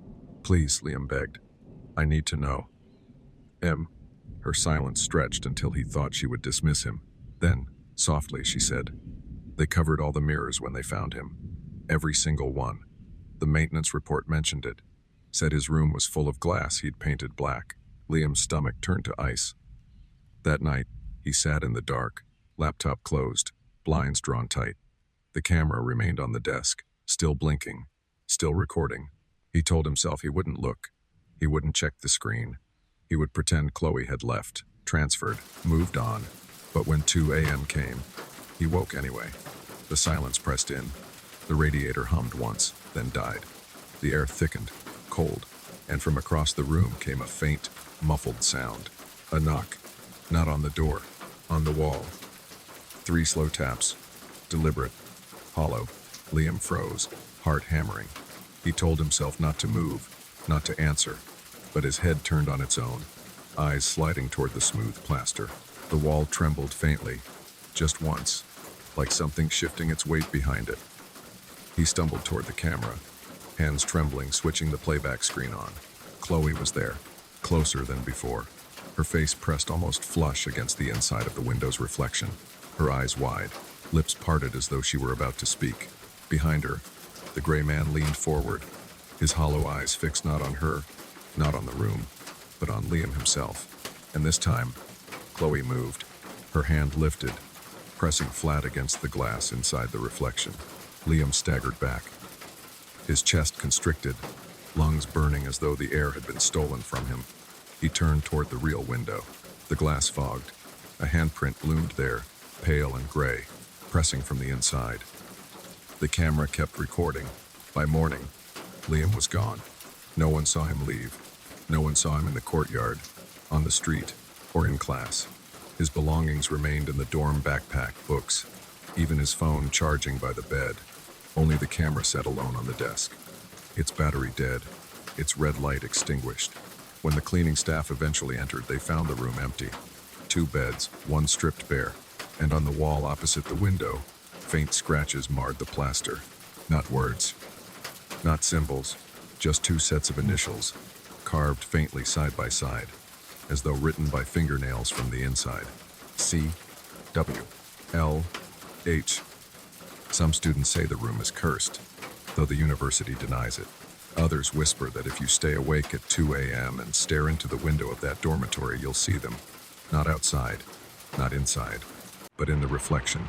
Chloe, gray and smiling, and Liam, standing beside her now, silent, waiting. Watching. Story 3. The unrequested stop. Manhattan never truly sleeps, but its skyscrapers do. By day, the building at 46th Street thrummed with the shuffle of heels, the ping of elevators, the chatter of sales calls bouncing off glass walls. By midnight, it was a hollow shell. Only the hum of air conditioning units and the occasional sigh of old pipes disturbed the silence. Marcus lingered on the 45th floor long after the office had emptied. A stack of balance sheets glowed under his desk lamp, numbers blurring at the edges as his eyes strained. He rubbed his temples, checked his watch. 12:42 a.m. Too late for another coffee. Too early to justify staying. He packed up, slung his coat over one shoulder, and padded across the carpet toward the elevator lobby. The fluorescent lights above flickered faintly, buzzing with that tired electricity older buildings never bothered to fix. The call button glowed under his thumb. A soft ding answered, and the elevator doors slid open with a breath of recycled air. Marcus stepped inside. The walls were paneled in tarnished brass, smudged with fingerprints from decades of use. A faint smell of cleaning chemicals clung to the corners, but underneath it, something musty lingered, like damp concrete. He pressed L for the lobby. The button lit, and the car began its descent. The numbers above the door ticked backward. 40, 4, 40, 3, 40, 2. Marcus leaned against the rail, loosening his tie. His reflection stared back at him in the metal panel. Tired, unshaven, collar wilted. Seashore, Sanchicho, Sanchipa. He closed his eyes, letting the rhythmic hum of the descent lull him toward drowsiness. Then the car shuddered. It stopped abruptly at 23. The door slid open with a soft groan. Marcus frowned. He hadn't pressed anything. Nobody had called for it. The hallway outside stretched into darkness. Most of the floor's lights were dead, only one emergency bulb glowing red at the far end. The air smelled different, stale, like cardboard left in damp storage. No footsteps, no voices. "Hello?" Marcus called, his voice echoing. Nothing. The doors slid shut again, sealing the dark behind them. Marcus exhaled, shaking his head. "Faulty wiring," he muttered. "Old buildings did strange things." The car resumed its descent. Arsha R, Arsha E, Arsha. Then, a faint sound above him. Marcus froze. The hum of the motor was steady, but beneath it came another noise. A scrape, a rattle, and then a hiss, like air escaping through clenched teeth. He tilted his head back slowly. The ceiling panel of the elevator trembled. Its seams shivered, dust falling in faint threads. Then he saw them. 2 hands. Pale, slick, fingers smeared in something dark. They gripped the edges of the panel, straining, trying to pry it open. Marcus stumbled backward until his shoulders hit the brass wall. His breath came sharp, shallow. The hands twitched, slipped, then dug in harder. Nails scraped metal with a shrill squeal, and then silence. The panel stilled. The hands were gone. The elevator carried on, as if nothing had happened. By the time it reached 15, Marcus's heart still hadn't slowed. The doors opened again. This time, someone was waiting. A delivery man stepped in, pushing a cart with an empty dolly. His uniform jacket was rumpled, cap pulled low, sweat streaking his temples. He nodded at Marcus, then leaned against the opposite rail, exhaling heavily. "Long night," he muttered. Marcus swallowed, nodding quickly. "Yeah." The car resumed its descent. The silence stretched, broken only by the creak of the cartwheels. Then the delivery man spoke again, voice lower. "Weird thing upstairs." Marcus turned. "What?" The man didn't meet his eyes. He kept staring at the floor. "I was dumping trash near 23. Thought I saw an arm in the bags. Pale, bent wrong. Looked like it got stuck when the chute closed." Marcus's stomach lurched. He opened his mouth, but no words came. The delivery man finally looked up. His face was pale, eyes ringed with exhaustion. "You didn't see anything, did you?" Marcus shook his head slowly, but in his mind, the bloody hands clawed again at the ceiling. The car descended. Shasi, Shasen, Sha'ar. The air grew thicker, warmer, like the stale breath of the building itself. At 5, the car jolted violently. Both men lurched forward, gripping the rails. The delivery man cursed under his breath. The ceiling panel above them buckled once, then tore open with a screech. Something heavy dropped through. It hit the floor with a wet thud, shaking the cart. Marcus stumbled back, eyes wide, a body, headless. The uniform still clung to its frame, a faded navy jumpsuit with the logo of the building's maintenance crew. Its torso heaved once, as if remembering how to breathe, then lay still. Blood spread slowly across the floor, pooling toward Marcus's shoes. The delivery man's scream shattered the silence, and then another sound, a dull, rolling thump. From the ceiling hatch, something else tumbled down, bouncing once, twice, before coming to rest against Marcus's foot. They looked down, ahead, eyes open, mouth slack, its gaze locked on him, unblinking, as though pleading for help. The head rolled against Marcus's shoe. He froze, every nerve in his body screaming to recoil, but his legs locked stiff.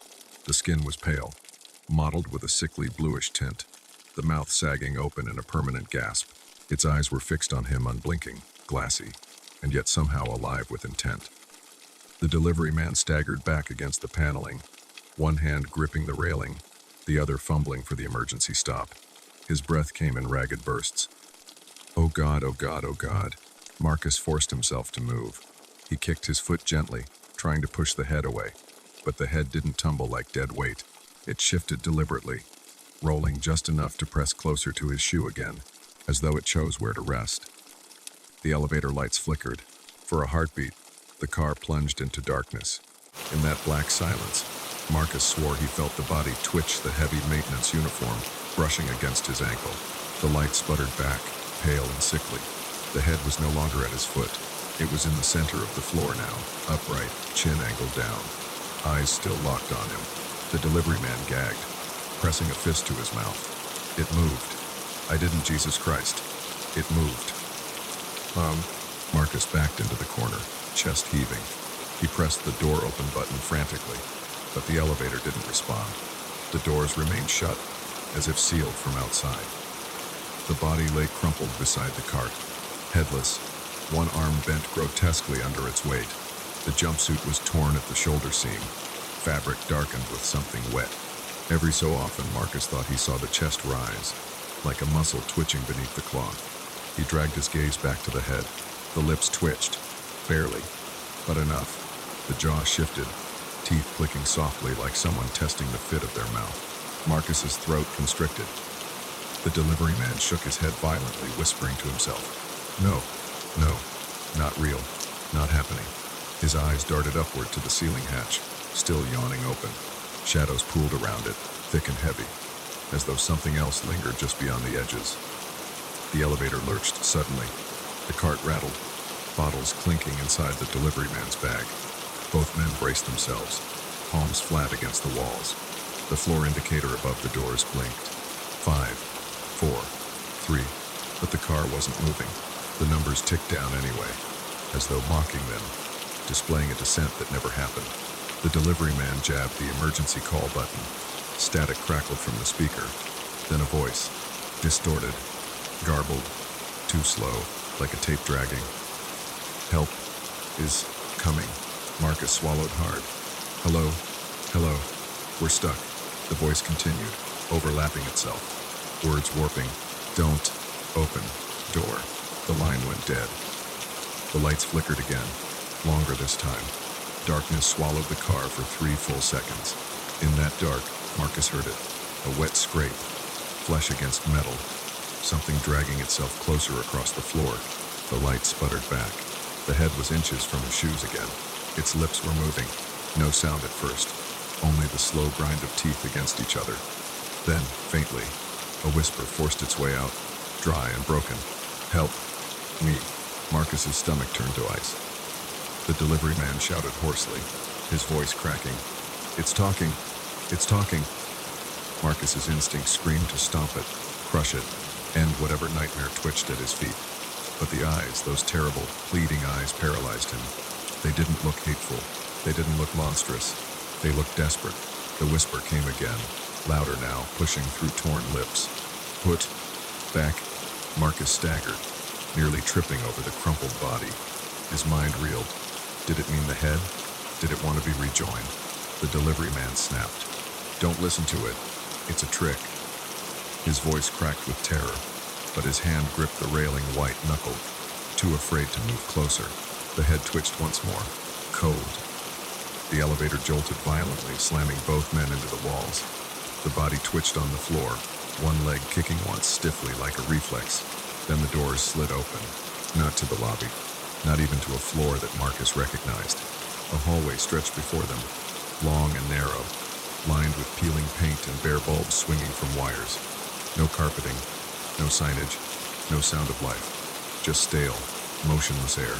The floor indicator above the doors glowed a single number, 23. Marcus's pulse hammered. No, no, no, no. The delivery man clutched his arm. Don't step out, don't move. But the head rolled toward the open doors, slowly, deliberately, as if leading them. The body twitched again, an arm jerking upward, fingers clawing at the air. The elevator doors trembled, struggling to close, but something unseen held them open, inviting. Marcus's breath came sharp, shallow. He pressed himself into the corner, torn between bolting into the hallway or staying trapped in the car with the writhing corpse. The delivery man whispered, "It wants us out. It wants us on 23. Marcus shook his head. "No, it's in here with us. It doesn't care where." The head rolled again, settling just at the threshold. Its lips parted one last time. Down, there. The lights flickered once more, then blew out entirely. Darkness consumed them, and in the black, Marcus felt something cold brush against his ankle. Darkness pressed in, thick and suffocating. Marcus clutched the rail, knuckles white, as the elevator groaned around them.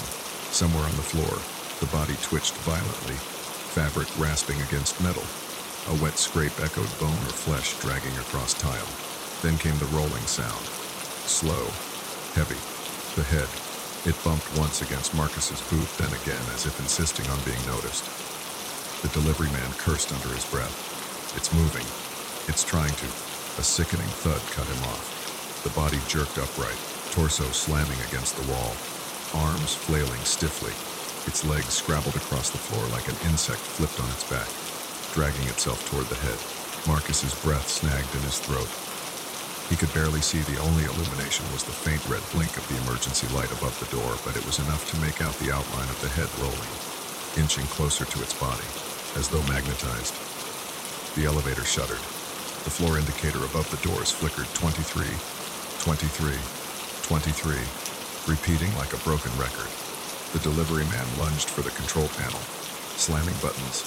Lobby. Closed door. Alarm. None responded. The console glowed dead, mocking his desperation. Behind them, the body collapsed flat again, then convulsed. Its hand flailed blindly, palm slapping the floor, crawling inch by inch toward where the head waited. The sound of fingernails scratching metal filled the car. Marcus's stomach lurched. It's trying to put itself back together. The delivery man's voice cracked. "We have to get out. Now." The elevator doors stuttered, then groaned apart, forced by some unseen hand. The hallway outside stretched long and narrow, walls stained with watermarks, bulbs flickering weak yellow light. But something was wrong. The air, it didn't smell like the rest of the building. Not recycled air conditioning or dust. It smelled damp, earthy, like soil deep underground. And beneath that, a faint copper tang. Blood. Marcus hesitated at the threshold.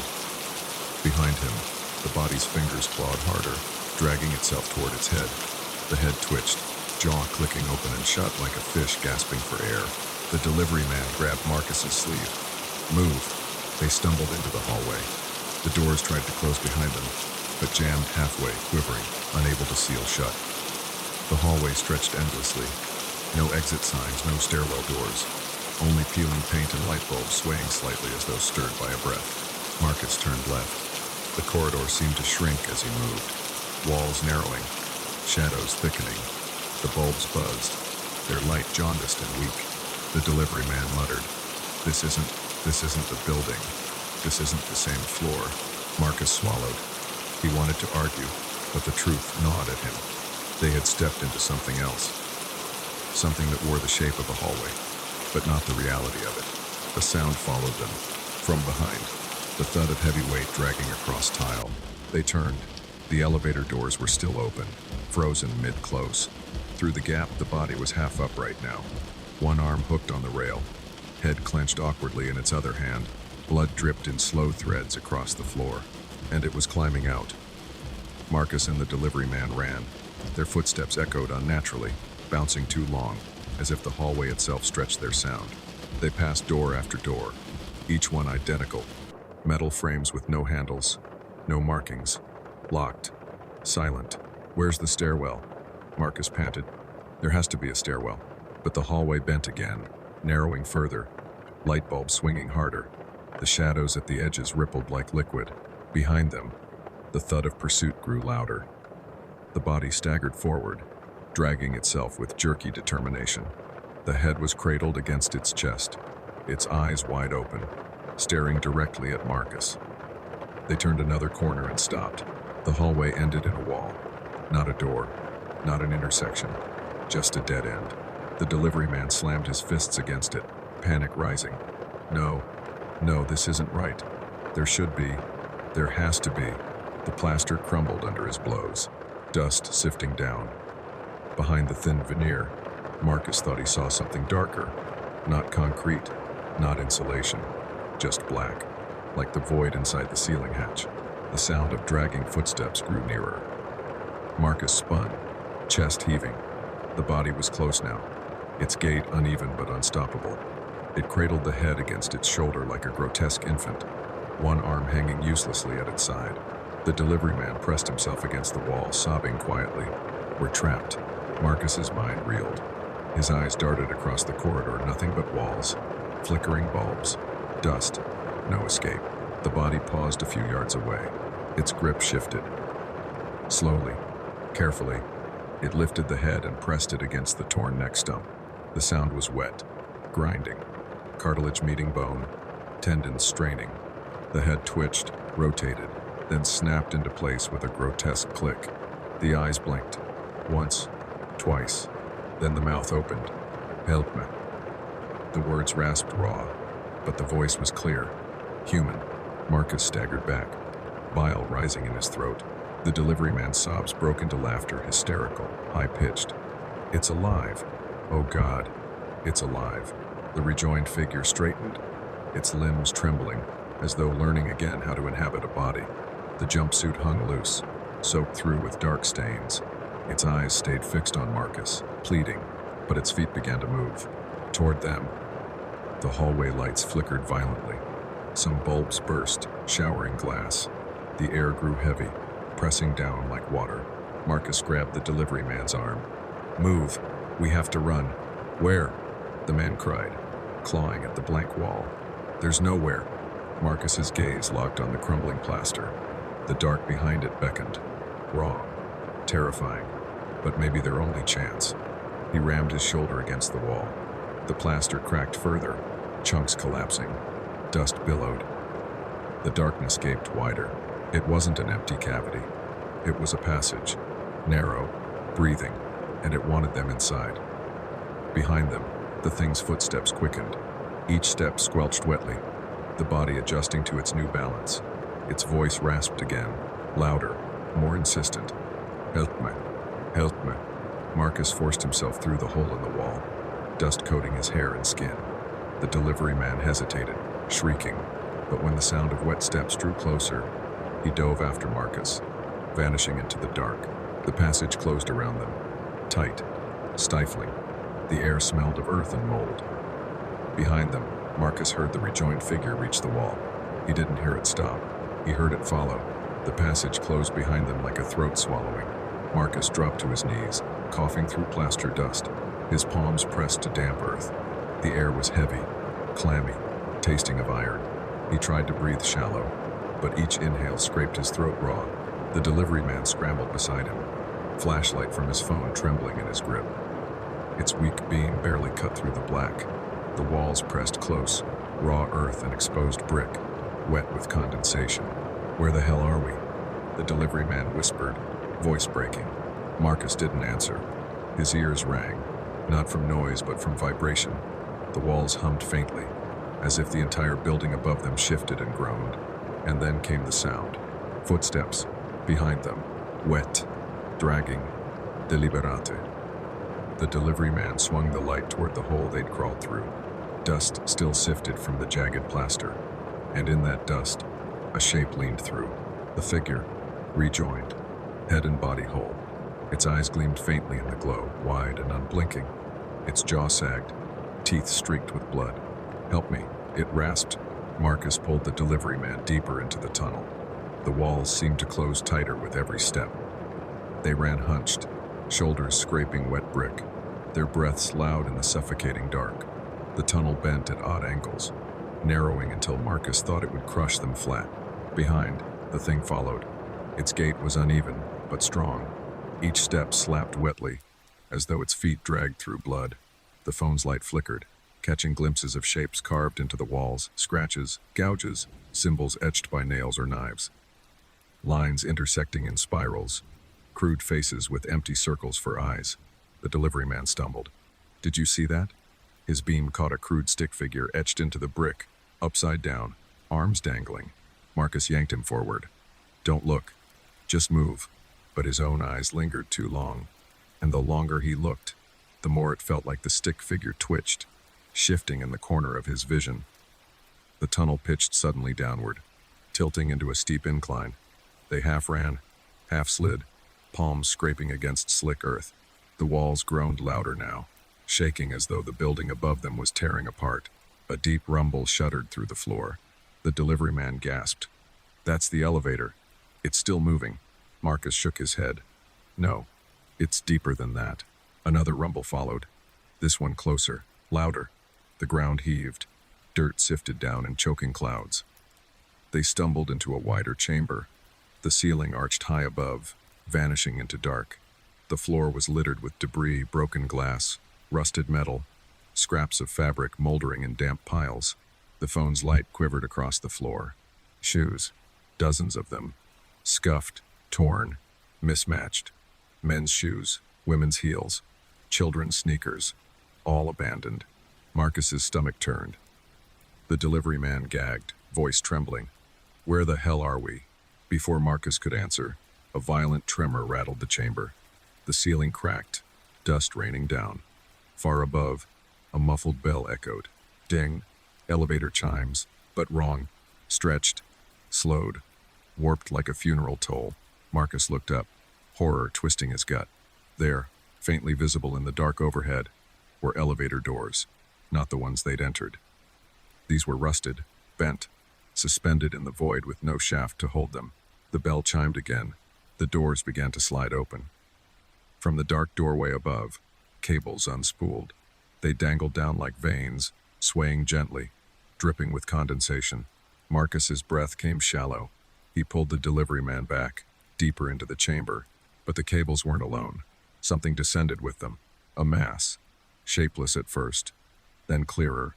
Bodies, tangled together, limp and headless. Uniforms and office clothes alike, strung along the cables like marionettes. Their limbs jerked faintly, twitching as though stirred by invisible currents. The delivery man screamed, hand over his mouth, the sound muffled but sharp in the silence.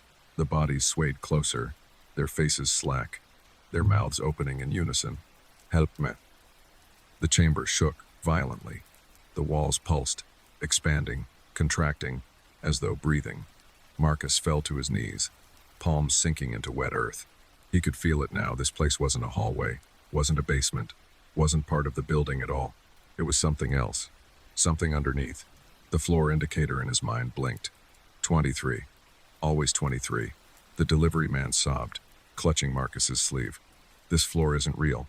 It's not part of the tower." Marcus stared up at the swaying corpses, the cables trembling as they lowered. The elevator doors above creaked, metal bending outward, wider and wider, as if the entire shaft would collapse into the chamber. And behind them, footsteps. The rejoined figure had entered. Its eyes glowed faintly in the dark, its mouth fixed in that pleading gape. It staggered closer, voice grinding through the chamber, louder now, carried by every wall. "Help me." The corpses on the cables echoed the words, dozens of mouths opening, rasping in chorus. "Help me, help me, help me." The chamber spun with sound.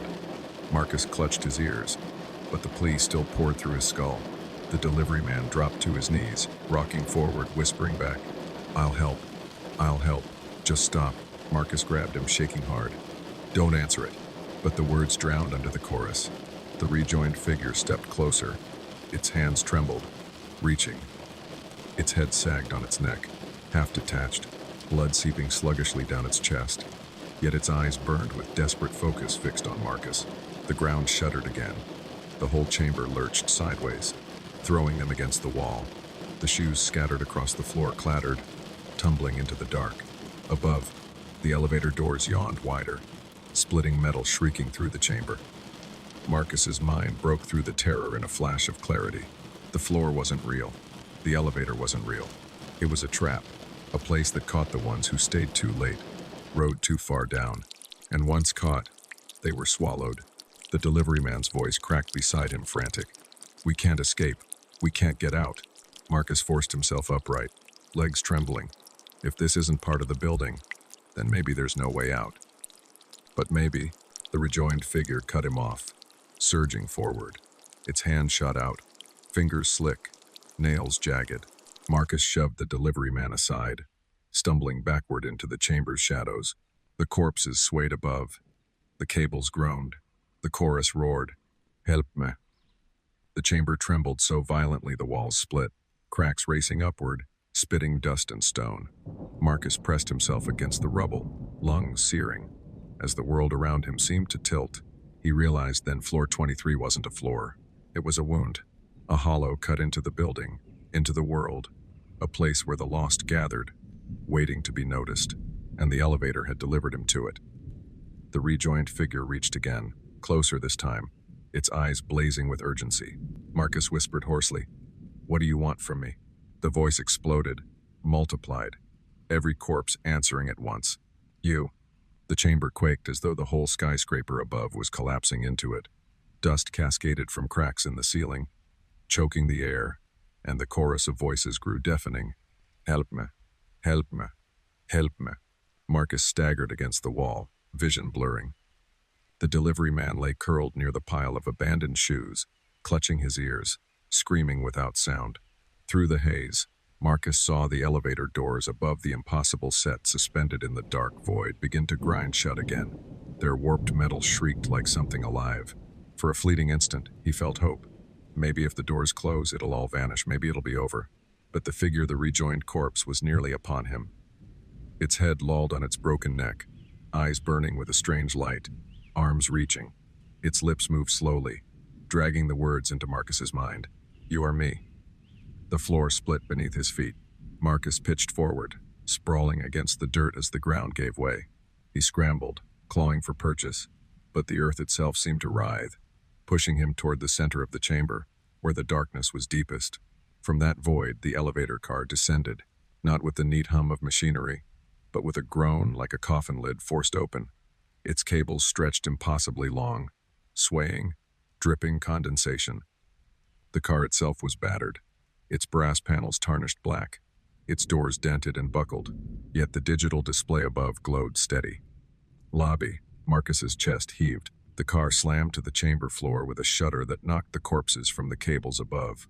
They fell in a tangled heap, limp and heavy, surrounding the delivery man.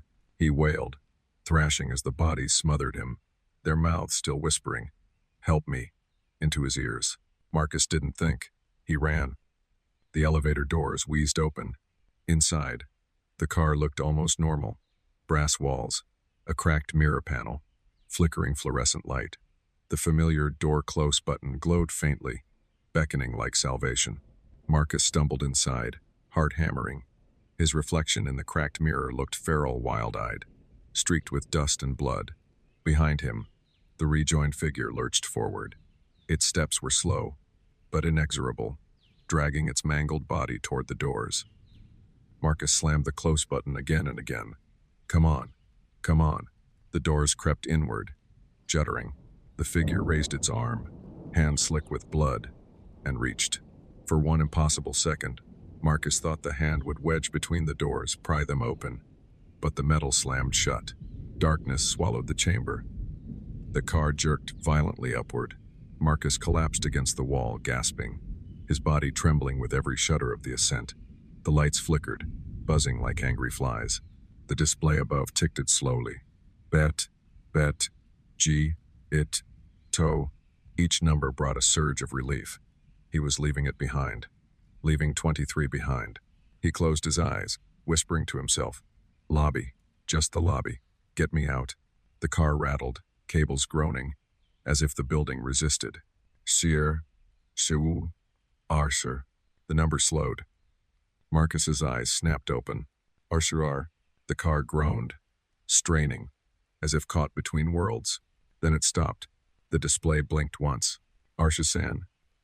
Marcus's stomach dropped. No, please. The doors slid open. Not the chamber this time. A lobby, or what looked like one. The marble floors gleamed under fluorescent light. The security desk stood empty. Beyond the glass doors, the city sprawled in sodium orange glow. Taxis streaking past, rain slicking the pavement. It was perfect. Normal. Do normal. Marcus stepped forward cautiously. His shoes clicked against marble. The air smelled of polish and faint coffee. He could almost believe it was real, but then he looked down.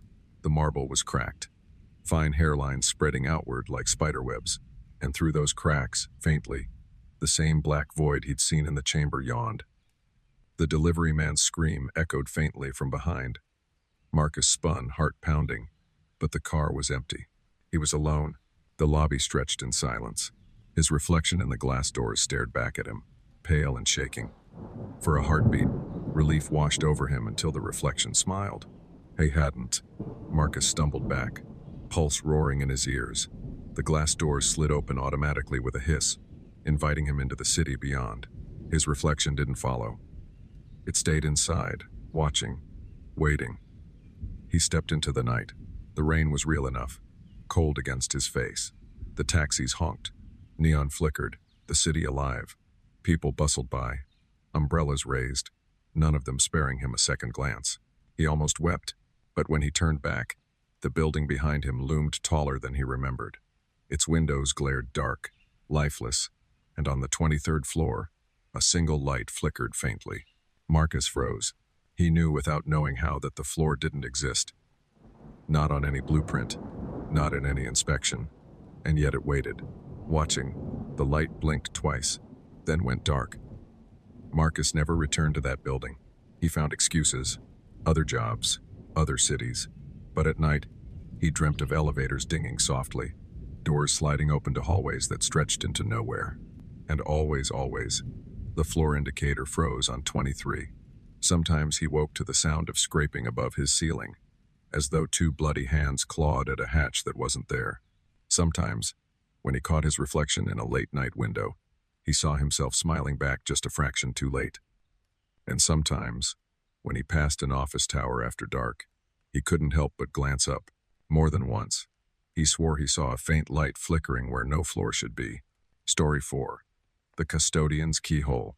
The school was old enough that every hallway breathed, not in the way people do, but in the way timber groans when the wind presses against ancient beams, in the way stone sighs after rain.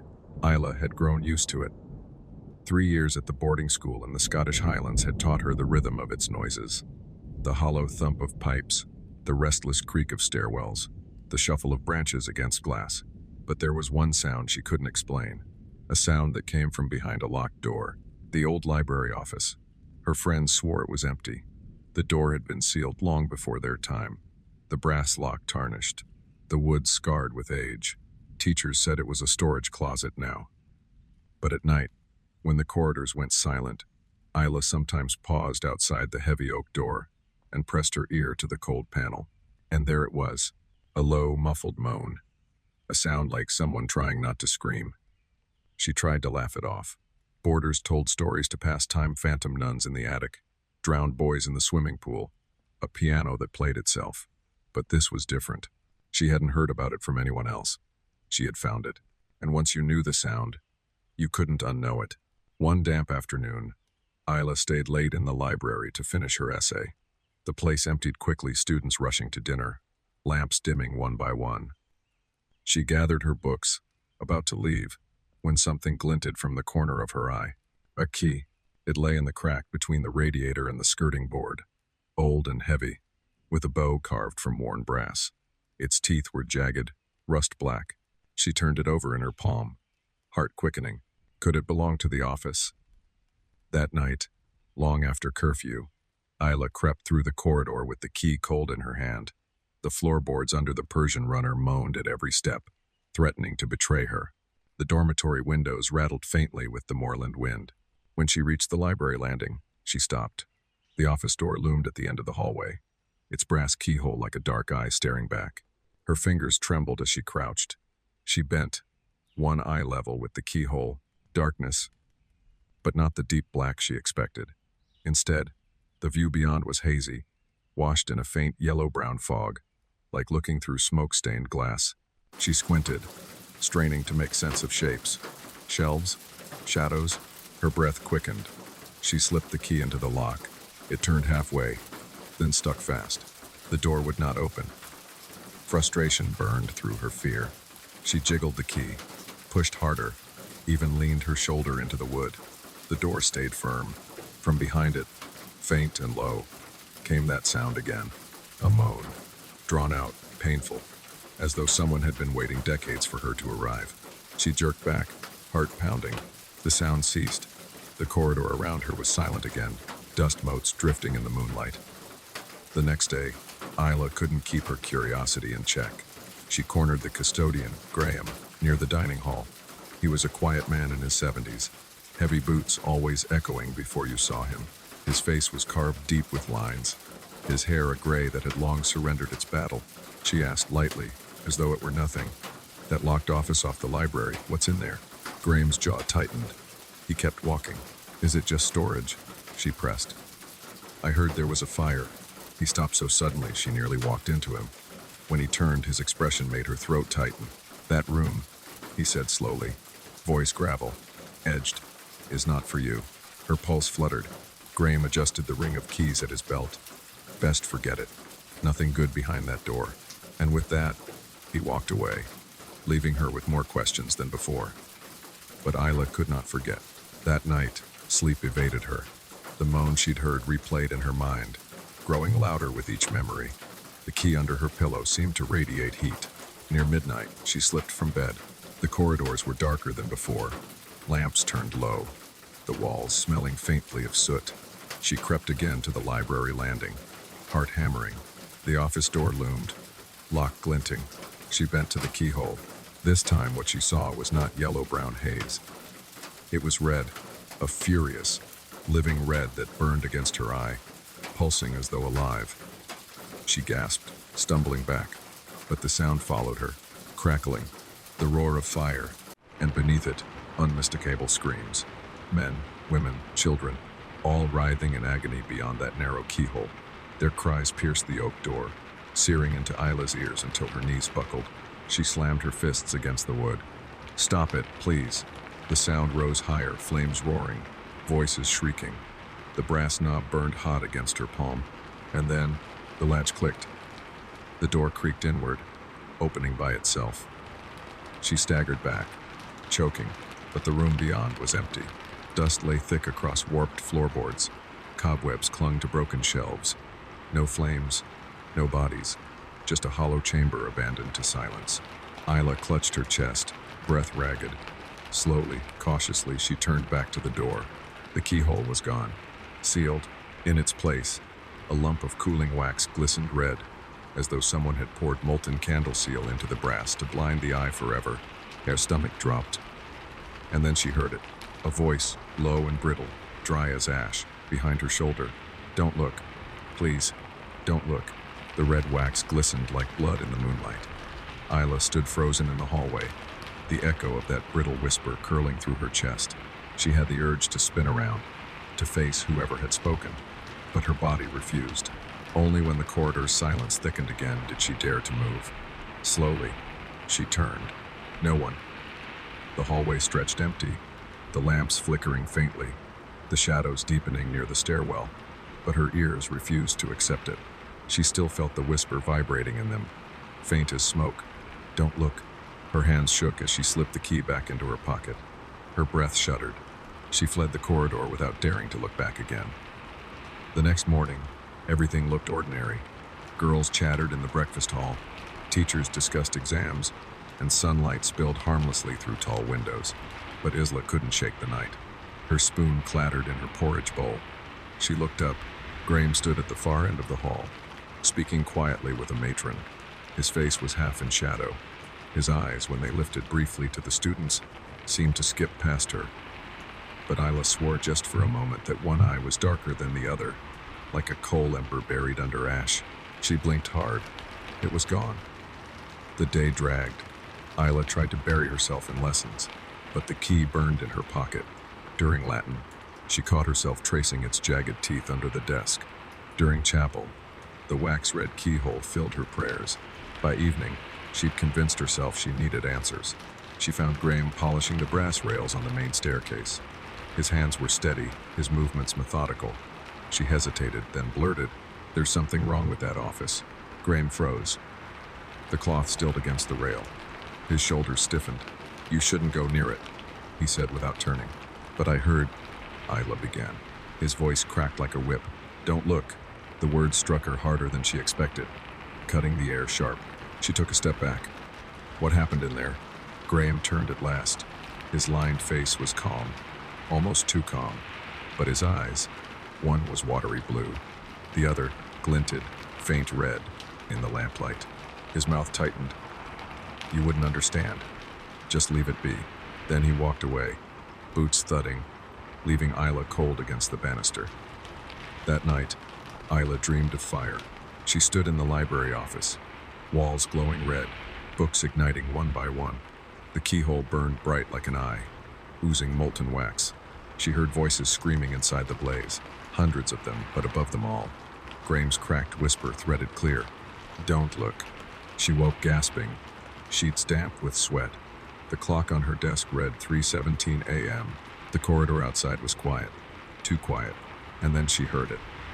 From the landing below, carried faintly through the dark. "Don't look." Her skin prickled. She pressed her face into the pillow, refusing to move until dawn. The following days blurred into one another. Isla tried to keep away from the library, but her feet betrayed her. Every time she passed the landing, her gaze darted to the locked office. The red wax seal remained, hardened and opaque, but she could swear it pulsed sometimes, faint as a heartbeat. Her friends noticed her distraction. "Isla, you're pale. You're not sleeping." "I'm fine," she lied, but the words felt foreign in her mouth. At night, when the dormitory went silent, she heard it again. The whisper, never louder than breath, threading through her skull. "Don't look. Don't look." Once, she woke to find the key lying on her pillow. She was sure she'd hidden it in her desk drawer. By the end of the week, Isla could no longer pretend. She cornered Graham outside the kitchens, where he was mending a broken latch. "I heard it," she said, voice trembling. The voice, saying not to look. "It was you, wasn't it?" Graham's hammer froze mid-swing. Slowly, he set it down. His eyes lifted to hers. One was blue, the other burned faintly red, like a coal refusing to die. His lips parted, but no sound came. Isla stepped back, throat tightening. "What are you hiding from us?" Graham stood, shoulders stooped, face shadowed by the lamp. "I tried to keep it sealed. I tried to keep you safe." "From what?" Isla whispered. He turned away. His voice was low, dry, and filled with weariness. "From yourself." That night, Isla couldn't resist. The whisper had grown too strong. It curled around her thoughts, filling every silence, scratching behind her eyelids.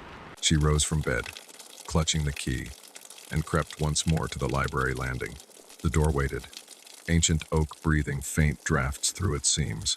The waxy lump over the keyhole gleamed darkly, cracked slightly at the edges. Her hand shook as she touched it, warm, her ear pressed to the door. Silence, then a moan, long, pained, familiar. Her knees nearly buckled. She fumbled with the key, desperate to see, to understand. The whisper hissed behind her, brittle and sharp. "Don't look." She spun. The corridor was empty. Her breath rasped. She turned back to the door and saw that the wax had melted down the brass, dripping in red rivulets, leaving the keyhole bare once more. Isla bent slowly, her eye lined with the dark circle. Inside, the glow flared again, red, blazing, the whole room drenched in it. But this time, through the haze, she saw a shape, a figure standing at the center of the fire. Tall, hunched, face half melted, one eye burning coal red, hair heart-sized. "Graham," she whispered. The figure lifted its head, and the whisper came again, though now it shook with urgency. "Don't look, don't look." The red glow filled Isla's eye until it burned. She tried to wrench herself away, but her cheek stayed pressed to the cold oak, as if the keyhole itself had claimed her. The room beyond writhed with fire tongues of flame licking upward in silence, books collapsing in heaps of ash, and in the middle stood a figure, tall, shoulders bent, face warped as though half of it had melted in the blaze, one eye dull, the other glowing a furious red. "Graham." The voice hissed again, not muffled by the wood this time, but threading directly into her ear. "Don't look, don't look." Her breath broke. It wasn't a warning, not anymore. It was a command, a desperate plea to keep her blind, and the longer she stared, the more the truth pressed against her skull. He didn't want her to see what he had become. With a gasp, Isla tore herself away. She stumbled back into the corridor, clutching her chest, her skin hot where the door had touched it. The keyhole was no longer dark brass. It bled. Red light leaked through the tiny circle, pulsing in and out like the throb of a wound. Faint smoke curled from the edges, carrying the acrid scent of burnt wood, and then drop by drop liquid fire dribbled down the door. At first it looked like wax. Then it hissed, sizzling as it touched the stone floor, leaving black scars wherever it fell. Isla backed against the opposite wall, eyes wide, throat raw. Footsteps, heavy, uneven, climbing the stairs toward her. "Graham." He emerged from the shadows of the landing below, lamplight clutched in one gnarled hand. His face was half hidden, but the glow caught him enough deep lines, weathered skin, and on the right side, a patch of shiny scar tissue. But what made Isla's breath falter was his eye. The left, pale blue and tired. The right, burning ember red. He paused when he saw her, the key in her trembling hand, the oozing door behind. His expression twisted with something between fury and grief. "You looked," he rasped. Isla pressed herself tighter to the wall. "What's in there? What are you hiding?" Graham's jaw worked soundlessly. Then his voice came, dry as ash. "Not hiding, holding." The door groaned behind her, wood creaking as though something pressed from inside. Red light flared brighter through the keyhole, casting writhing shadows up the walls. The whisper grew louder, dozens of voices now, weaving together. "Don't look, don't look, don't look." Isla's hands shook. "It's not a warning, it's a lie." Graham's good eye glistened. "It's mercy." The keyhole cracked, the brass warped, edges splitting. From the seam, a thin line of fire streaked downward like blood from a wound. The oak blackened around it, smoke curling. Graham lurched forward, dropping the lamp. It shattered, plunging the corridor into red glow alone. His scarred hand clamped over Isla's shoulder, gripped stronger than she thought possible for a man his age. "You mustn't," he hissed. His breath smelled of soot. "If you see it, it sees you back." "Why?" Isla tried to twist free. "What is it?" His burning eye flicked toward the door. For the briefest second, his voice cracked, raw with terror. The fire never died. The wood buckled. A roar filled the hallway, not from behind the door, but from inside Isla's skull, vibrating her bones. She cried out, clutching her ears, but it seeped through anyway. The keyhole erupted. Flame poured out, not in wild bursts, but in slow, deliberate streams, curling along the floor like serpents. They slithered toward her feet, hissing, branding the stone. Graham shoved her back, planting himself between her and the door. His body cast a warped shadow across the walls, his scarred half glowing brighter as if the fire inside the office answered to him. His voice shook with both command and plea. "Go. Leave it to me." But Isla couldn't move. Her legs refused. The fire wound closer, reaching like fingers, curling around Graham's boots. His trousers smoldered, yet he didn't flinch. His gaze stayed fixed on the door, his coal red eye glowing hotter. The whispers rose louder, hundreds of voices tangled together, chanting the words she now knew were not protection but chains. Don't look, don't look, don't look. And then clearer than all the rest, another voice joined them. A girl's, her own. Isla's breath froze. It was her voice echoing back at her, whispering the command to herself. Her knees weakened. Graham's head snapped toward her, anguish etched deep into his ruined features. It's begun to notice you. The door split down the center. A jagged crack tore through the oak, spilling red fire into the corridor. Heat slammed against them, blistering the air. Through the gap, Isla glimpsed something writhing shapes moving in the blaze, arms reaching, faces screaming silently. Not people, but impressions of people, burned into the fire itself, begging release. Her heart stuttered. Graham's voice broke. Do you understand now? I held it shut, year after year, so you would never see. And the fire coiled higher, licking the ceiling, painting Graham's shadow monstrous. His scarred face glowed, his red eye blazing like an open furnace. Isla's voice trembled. Why me? Graham's answer was barely a whisper. Because you looked. The crack widened. With a final splintering groan, the lock burst apart. The key in Isla's hand grew molten hot, burning her palm. She dropped it with a cry. The door swung inward, and the fire surged. Not wild flames, but a tide red, deliberate, alive. It did not leap to consume the corridor. It seeped, oozing like liquid, filling every crevice. Isla screamed, stumbling back. Graham planted his feet, his body braced as if to hold the tide alone. His voice roared louder than the whispers for the first time. Don't look. But Isla's eyes were already wide open, and in the heart of the fire, she saw a shape moving toward the threshold. Tall, charred, its single eye burning red. The door gave way with a sound like bones snapping. The oak, centuries old, split down its length.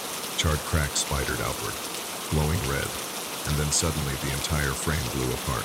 Splinters shot into the corridor, clattering across stone tiles. And through the gap came the fire, not the wild scatter of a blaze, but a wave.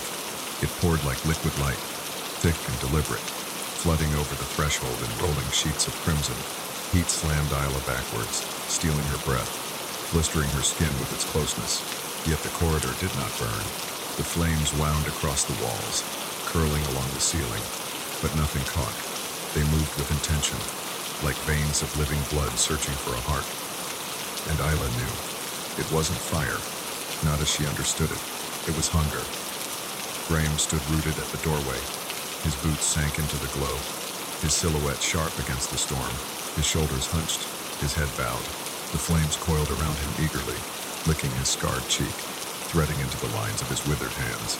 His coal-red eye blazed brighter, a furnace stoked. For a heartbeat, Isla thought the fire would consume him whole, but instead it merged.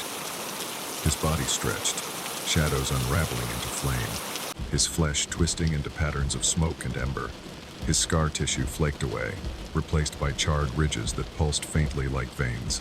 When he lifted his face, half of it was still human, the other half raw cinder. Isla staggered backward, choking on heat. What are you? Graham's voice roared, amplified by the blaze itself. Custodian. The word reverberated through the corridor like a bell struck deep in stone. I kept it here, he growled, his voice breaking into sparks, bound behind lock and keyhole, so it would not swallow the halls. I gave it myself, year after year, piece by piece. I fed it with what was mine. He raised a hand, no longer entirely hand, but clawed ember, dripping sparks. Until I became part of it, the fire hissed approval, curling tighter around him. The whispers rose louder, weaving into screams. Faces flickered in the flames, boys in uniforms, girls with braided hair, teachers in tattered robes all twisted in agony, their mouths mouthing the same words. Don't look, don't look, don't look. Isla clutched her head, sobbing. Why show me this? Why me? Graham's human eye glistened with something like sorrow. Because you looked. Because the door opened for you. It remembers every eye that dares. The red tide pressed closer. Isla could feel it stroking her skin, pulling her toward the hollow where the office had once been. Beyond the blaze, she glimpsed not walls but endless space, filled with writhing shadows. A prison, a pit, a wound in the world. Graham's form convulsed, flickering between man and flame. His voice cracked, part command, part confession. I tried to bury it, to blind it. I sealed the keyhole with wax, again and again. But wax melts, locks weaken, and curiosity. His red eye seared her. Curiosity always returns. The fire pulsed, flaring so bright Isla had to shield her eyes. And yet, even blinded, she saw, in the blaze, children pounding on locked doors, a woman clutching a book that turned to ash in her arms, a man kneeling, skin peeling, whispering prayers as his lips charred black. The library fire, the one Graham had spoken of, but it had never ended. It lived, replaying itself, feeding endlessly on the memory of pain. Graham roared, stepping fully into the blaze, his outline blurred, dissolving into ember and cinder. His voice carried not from his throat, but from the flames themselves. I am its jailer, its servant, its shield. Then, softer, threaded with despair. And now, I am its face. The flames surged, and Graham's burning form expanded, towering, stretching until his head brushed the ceiling. His coal-red eye split into many, dozens of glowing orbs staring from every curve of fire. Isla screamed, stumbling back, her body pressed flat against the cold stone wall. The fire pressed closer, the whispers now a chorus of shrieks, tearing at her ears. Don't look, don't look, don't look. But she couldn't stop. She looked, and the truth revealed itself. The fire wasn't only fire, it was memory. Every scream, every flicker of flame was a life consumed in that blaze decades ago. The students, the teachers, the librarians, they hadn't burned to nothing. They had burned into it, and Graham, scarred custodian, had given himself to bind it. That was why his face was half cinder, why his eye glowed. He was not merely the keeper, he was the lock itself, and the lock was failing. The corridor shook, lamps shattered, raining glass. The stone floor cracked under Isla's feet. Heat scalded her lungs, pressing her down. Graham's fiery form leaned close, his many eyes burning holes into her skull. His voice was not his anymore, but the chorus of every trapped soul speaking at once. You saw. Now it will see through you. Isla's body convulsed. Her vision swam. She felt fire pressing against her skin, not burning, but seeping inward, filling her veins with heat. Behind the roar of flames, she heard her own voice whispering again, "Don't look." She fell to her knees. The fire pressed around her, wrapping her in its embrace. Through the haze, she saw Graham's face one last time, half human, half inferno. His expression was both plea and condemnation. "You could have walked away," he said softly, almost tenderly. "But you opened the door." The flames roared, and the office, the wound spilled fully into the corridor. The fire swallowed the corridor whole. It poured outward in slow, deliberate waves, not rushing but consuming. Stone blackened, lamps burst, air turned molten. Isla crouched low, arms over her head, lungs searing as she choked on smoke that wasn't smoke at all, more like ash ground fine enough to seep into her skin. Through the blaze loomed Graham's shape, towering, half man, half furnace. His many ember eyes burned across his body like coals under shifting ash. They all fixed on her. He raised a hand not to strike, but to anoint. His ember fingers reached toward Isla's forehead. Her scream stuck in her chest, but the touch never came. Instead, Graham stepped back, into the heart of the fire. His face flickered once, half human, sorrow carved deep, pleading. Then the flames consumed him, dragging his form inward until nothing remained but the roar. And in that roar came his voice, stretched, multiplied, breaking apart like sparks. Guard it, or it will guard itself. Then silence. The flames collapsed inward, sucking back into the office as though the door inhaled. The heat receded, leaving scorch marks across the corridor. The red tide pulled away, until only embers clung to the air, drifting down like dying fireflies. Isla staggered to her feet. Her knees trembled, her palms raw where she had pressed them to the stone. The air smelled of char and wax. The door stood closed again. Oak blackened, lock reformed, as if rebuilt in an instant.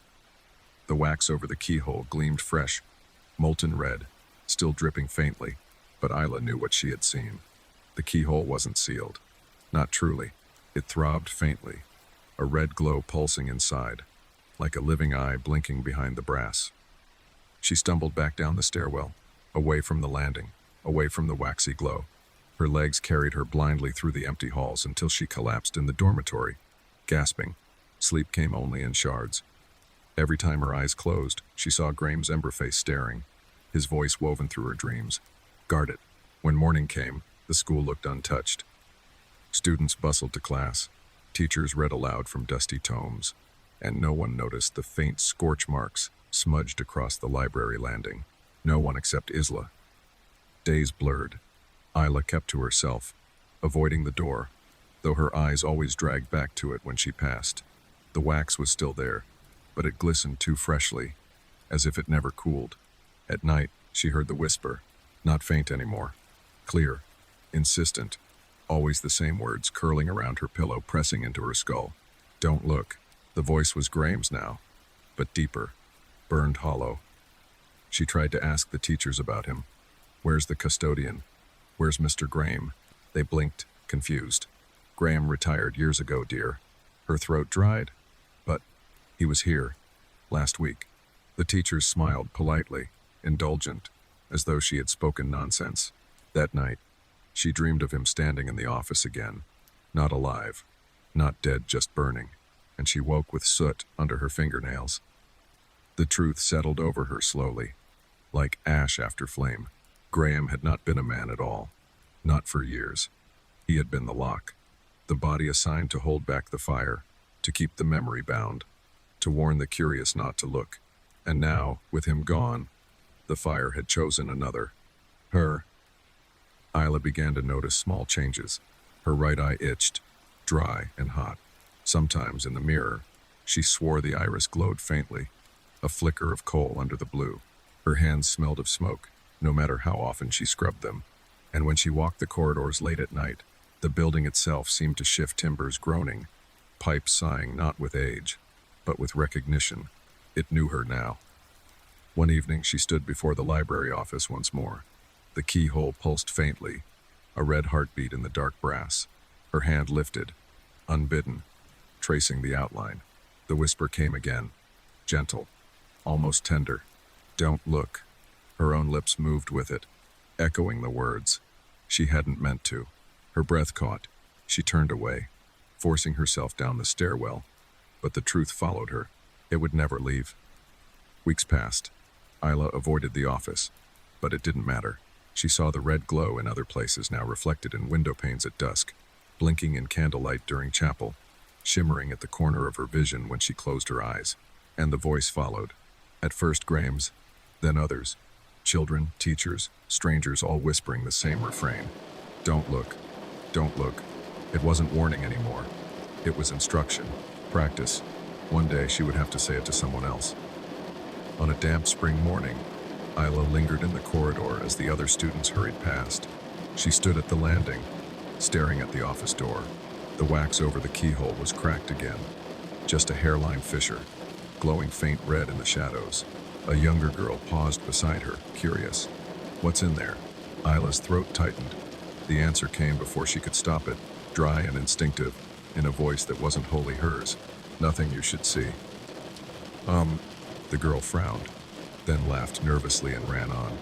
Isla pressed her palm against the door. It was warm under her skin.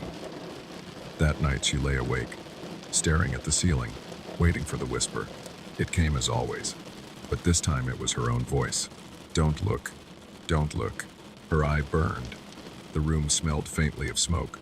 She closed her eyes, knowing sleep would not save her, because she was the lock now, and locks don't sleep. Weeks later, when a curious student bent to peer through the old brass keyhole, they found it open once more. The girl pressed her eye to it, frowning at the faint red glow within, and behind her, at the far end of the corridor, Isla's voice carried softly. Don't look, please don't look. Story 5. The Locked Stall.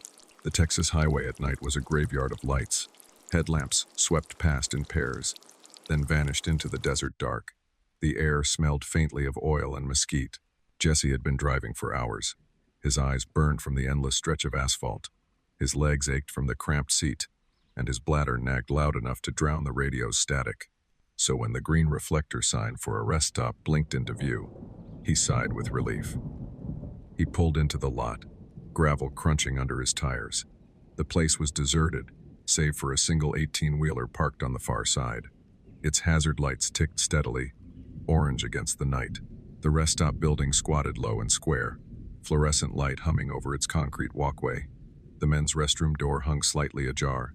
Jesse rubbed his face, grabbed his jacket, and stepped inside. The smell hit first: bleach, damp tile, and something sour beneath. The fluorescent bulbs buzzed overhead, one of them flickering every third beat. Rows of stalls lined the back wall, each door pale metal, scratched with initials and phone numbers. A cracked mirror stretched over the sinks, clouded with streaks. Jesse exhaled, letting the tension of the road slip from his shoulders. He took a step toward the urinals when he heard it. A voice, low, hoarse, coming from the last stall. Makket, komzaduk. Jesse froze, breath caught in his throat.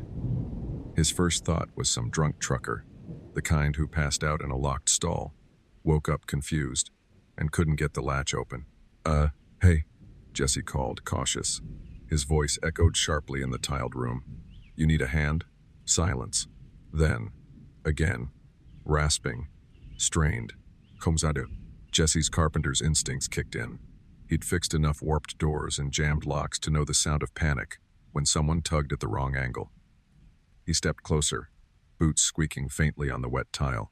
Listen, man, Jesse said, lowering his voice. Try pulling harder. Sometimes these old locks stick. For a moment, nothing. Then the voice whispered back, clearer now. Konfakenkua, lakote. Jesse's blood chilled. He blinked at the stall, at the flimsy metal door with its rusted lock. His hand hovered inches from the latch. What? He whispered. Silence. Then, a soft rattling sound, like fingernails brushing the inside of the door. Jesse's pulse hammered.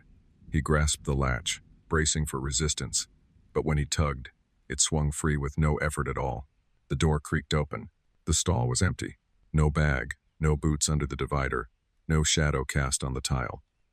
Just chipped porcelain and graffiti carved into the metal walls. Jesse's throat went dry. His hand trembled as he let the door swing shut again. He told himself it was nothing, just a bad echo, his mind playing tricks after too many miles. He turned toward the urinals, unzipping, trying to focus on the ordinary. His shoulders hunched, his eyes fixed on the cracked tiles in front of him. That was when he heard it again, the voice, right behind him, low and ragged. Why did you leave me here? Jesse spun around. The stall was closed again, and in the mirror above the sinks, he saw it, his reflection, but not standing at the urinal where he was. It was crouched inside the locked stall, pressed against the metal, face twisted in terror, fists pounding against the door. His reflection's mouth gaped wide in a scream Jesse couldn't hear, eyes wild, pleading. Jesse staggered back, colliding with the sink. His reflection pounded harder, lips forming the words he couldn't deny. Get me out. Jesse's breathing ragged, his hands gripping the sink's edge. His reflection's face warped, distorting in the cracked glass. And then the stall door rattled, as though something inside was fighting to be free. The hoarse voice rose, filling the tiled chamber. Makket, komzaduk, komtwaduk. Jesse squeezed his eyes shut, heart racing. He had to get out, now. But when he opened them again, his reflection was still trapped in the stall, staring at him, begging. The sound of his reflection's fists against the stall door would not stop. Each bang echoed off the tile, rattling the air in Jesse's chest. He backed toward the restroom entrance, pulse slamming in his ears, every instinct screaming leave. But the latch refused him. He shoved the metal door, expecting it to swing open easily the way it had when he entered. Instead, it held fast, as if bolted from the outside. The handle rattled in his grip, cold, unyielding. Come on, he hissed, slamming his shoulder against it. Nothing. From the mirror, the voice rose again, hoarse, trembling with urgency. You can't leave me here. Jesse spun back, eyes locked on the cracked mirror above the sinks. His reflection was gone from where it should be gone, from standing in front of the urinals. Instead, the warped glass still showed him trapped in the stall, fists slamming, mouth open in a silent howl. The stall door in the mirror buckled under the assault, though in reality it remained perfectly still. Jesse swallowed hard, throat dry. "You're not me," he whispered. The reflection's mouth stopped screaming. Slowly, it curved into a smile. Not his smile. Twisted, strained, teeth bared too wide, lips cracked. Then, deliberately, the reflection raised its hand, and Jesse felt his own fingers twitch. He dropped his hand instantly, pressing it flat against his thigh. The reflection mirrored him. He shifted his weight back, forcing his body into stillness. The reflection copied every twitch, every breath, except when Jesse blinked, the reflection didn't. Its eyes stayed wide, unblinking, burning with panic and fury all at once. Jesse's stomach flipped. He stumbled backward, colliding with a stall door. The reflection slammed its body against its own stall, palms flat, head jerking with each thud. The voice followed, louder now, reverberating across every surface. Not the door, not the door, the body. Jesse clawed at the latch again, desperation gnawing at him. The metal refused to budge. Sweat poured from his brow, stinging his eyes. The buzzing of the fluorescent light above grew louder, harsher, until it felt like static drilling into his skull. He turned, fists clenched. "Shut up," he barked at the mirror. The reflection froze. Then, slowly, it turned its head, tilting until its neck bent at an unnatural angle. Its lips moved soundlessly. Then the whisper returned, but not from the mirror, directly into Jesse's ear, warm and sour. "Then let me out." He staggered sideways, nearly slipping on the damp tile. The last stall door rattled violently, the same one he had opened to nothing minutes before. The metal shuddered on its hinges as though someone inside pounded against it with inhuman strength. The other stalls remained silent, empty, their doors half open like mouths hanging ajar. Jesse's breath came ragged, his chest tightening with every second. "No," he whispered to himself. "No, it's not real. It's just..." The mirror laughed. A dry, humorless sound, broken into fragments. The glass itself quivered, lines spreading across its surface like veins. Jesse stumbled toward the sinks, adrenaline pushing him forward. He had to shatter it, to break the thing's gaze. He balled his fist and struck. The mirror splintered beneath his knuckles, shards clattering into the basin, blood smearing across fractured glass. For a moment, silence. Then, in each shard, his reflection moved differently. One pressed its face against the glass, forehead flattening grotesquely. Another clawed at the inside, nails screeching down the reflective surface. Another mouthed words Jesse couldn't hear, but all of them shared the same wide, unblinking eyes. And from the shards, a chorus whispered, "Not the door, the body." Jesse staggered back, clutching his bleeding hand. His breathing came shallow, uneven. The stall at the end rattled again, harder, shaking the entire partition row. The lock clicked once, twice, then silence. Jesse's gaze flicked to the gap under the stall door. Two bare feet stood there, pale, motionless, toes curled against the dirty tile. Jesse's stomach dropped. The feet did not shift, did not shuffle. They just waited. His hand trembled on his phone as he pulled it from his pocket. He fumbled to turn on the flashlight, desperate to drive the dark away. The beam shook wildly, bouncing across wet tiles and graffiti-carved doors. He lifted it toward the stall. The feet were gone. He dropped the phone, the clatter echoing like a gunshot. When he bent to grab it, his eyes flicked up just for a second toward the mirror's jagged remains. Every shard showed him bent double. Every shard showed him inside the stall, and in each shard his reflection reached out toward him, mouth forming the same frantic words. "Get me out." The restroom filled with whispers again. A dozen voices, 100, all his own, overlapping, choked and frantic. "Maket, kom zadu, kom tadu." Jesse pressed his palms to his ears, shaking his head, stumbling in circles. The buzzing light above popped and flickered, plunging the room into pulses of shadow and harsh white. Through each flicker, the stall door appeared closer, first at the far wall, then halfway down the row, then right beside him. Each time the light flashed, the door jumped nearer, like a predator closing the gap, until finally, when the bulb buzzed back to life, Jesse found himself facing the stall directly. The lock clicked open. The door began to swing outward. The door swung outward with a long, groaning screech. Jesse stumbled back, arm raised against the sour air wafting out something like mildew, copper and sweat. His flashlight beam wavered across cracked tile and graffiti-scratched metal. The stall was no longer empty. He saw himself, or rather, something that wore his face. It crouched on the toilet seat, knees drawn tight to its chest, skin slick with sweat. Its eyes were huge, whites bloodshot, mouth trembling in a soundless scream. Its fists beat against the thin metal walls in perfect rhythm with the pounding in Jesse's chest. And then it looked at him. The figure stopped thrashing. Its wide eyes locked on his. Its lips mouthed, slowly, carefully, like a puppet learning words for the first time. "Get me out." Jesse shook his head violently. "You're not real," he whispered. "You're not." But before he could finish, the figure lunged. Not forward, not through the door. It struck against the air itself, as though the thin film between mirror and reality had thinned to nothing.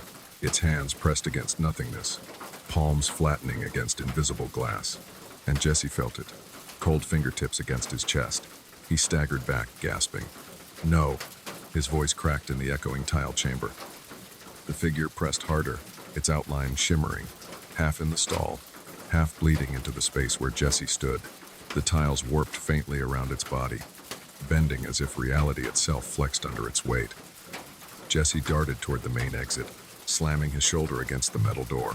It refused him again, rattling but locked solid. His flashlight clattered to the floor, beam spinning wildly. Behind him came the sound bare feet slapping wet tile. It spun. The figure had crawled fully out of the stall now, its movements jerky, uneven, like film-skipping frames. Its head jerked forward with each step, mouth stretched wide in that same broken smile. It moved like him. Each time Jesse shifted, the figure copied. Not perfectly, but close, its body lagging half a beat, limbs bent too far, as though it had studied him but never learned the right proportions. "Stop," Jesse begged. The figure tilted its head, and tilted his. The lights flickered. For a split second, Jesse saw double himself at the sink, himself in the stall, himself pressed against the mirror shards, still clinging to the wall. All of them moving, all of them watching. The chorus rose again, whispering from every shard, every tile. Not the door, the body, the body. The figure lunged. Jesse braced for impact, but it didn't tackle him. It merged. Its chest collided with his, but instead of knocking him backward, it sank into him like a shadow reuniting with flesh. Cold surged through his veins. His muscles locked. His vision blurred as two sets of eyes fought for control of the same body. In the cracked mirror, he saw it. Half his own face, half the contorted reflection, shifting in and out of sync. He screamed, slamming his fists against the sink to ground himself, to remind his body it was his. Blood spattered across porcelain, dripping into the basin. But the figure's laughter bubbled up from his own throat, a ragged, hoarse chuckle, growing louder until it drowned his own scream. "No," Jesse croaked, clutching his head. "You're not me. You're not." The mirror cut him off. In the fractured glass, his reflection mouthed the words back, but with a calmness that froze him. "I am." The stall door behind slammed shut on its own, metal rattling violently. The whole row of partitions shook as though fists pounded from the inside of each one. Bang, bang, bang. Every stall, every door, and in each beat, Jesse felt his body jerk, his muscles twitching in rhythm, as though the pounding came from inside him too. He clawed at his shirt, desperate to peel the feeling away, but the whisper rose again, now from his own lips. Not the door, the body. "Oh." His throat burned with words he hadn't meant to say. The light flickered once more. For a second, the room went black. When the bulb buzzed back alive, Jesse saw himself standing in two places at once. One version of him by the sink, bleeding hand gripping porcelain. Another crouched inside the stall again, fists slamming, face wild with panic. He gasped, spinning in circles, but the reflections multiplied and every surface shattered shards. The chrome flush handles, even puddles on the floor. All of them were him, all of them trapped, all of them begging release. The stall door burst open again.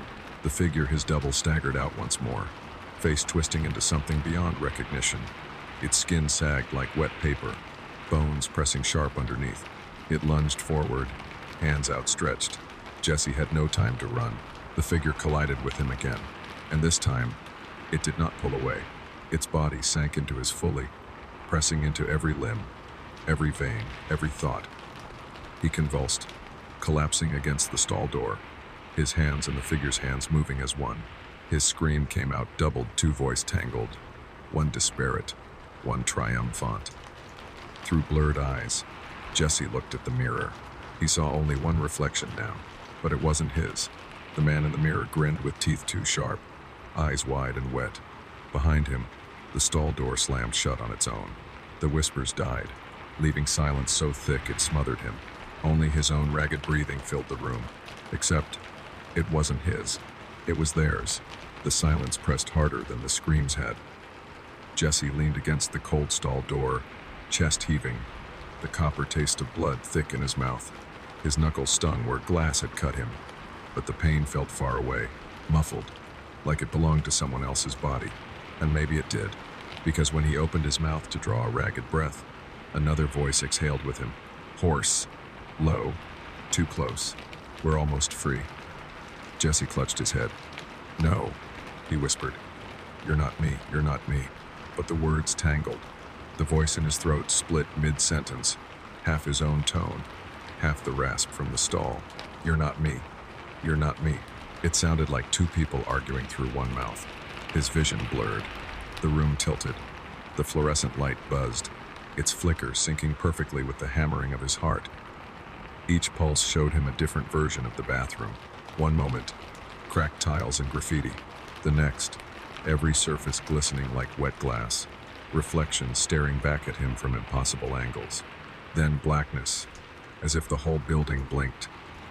He stumbled toward the sinks.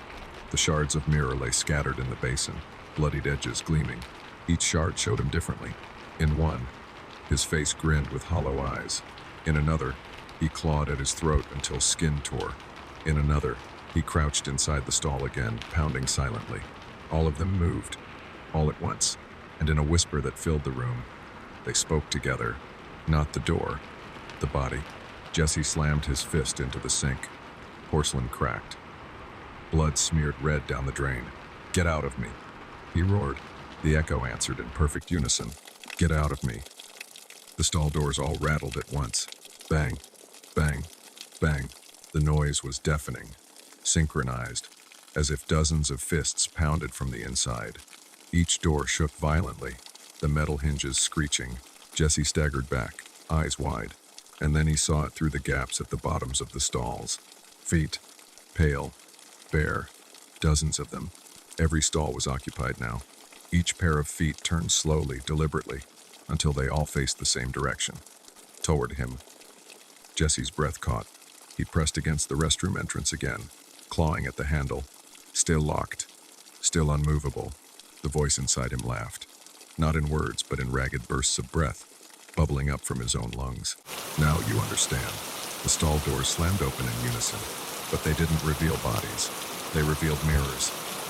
Each stall yawned into another version of the restroom, infinite copies stretching beyond, each holding another Jesse, another twisted reflection, trapped and pounding. The restroom was no longer a room. It was a maze of glass, a hall of cages. Jesse stumbled backward, clutching his chest, lungs burning. This isn't real. This isn't... The other voice cut him off, speaking with his mouth. It's more real than you. His body convulsed. He felt his limbs twitch out of sync, like someone else was tugging invisible strings. His left hand clenched without permission, nails digging into his palm. His right leg buckled, forcing him to one knee. The mirror world pressed closer. Every surface rippled, as though reality had thinned to a sheet of water. In the shards above the sink, one reflection leaned closer, its lips brushing against the other side of the glass. It whispered, with his own tongue, "Step through." Jesse shook his head violently. "No, I'm not."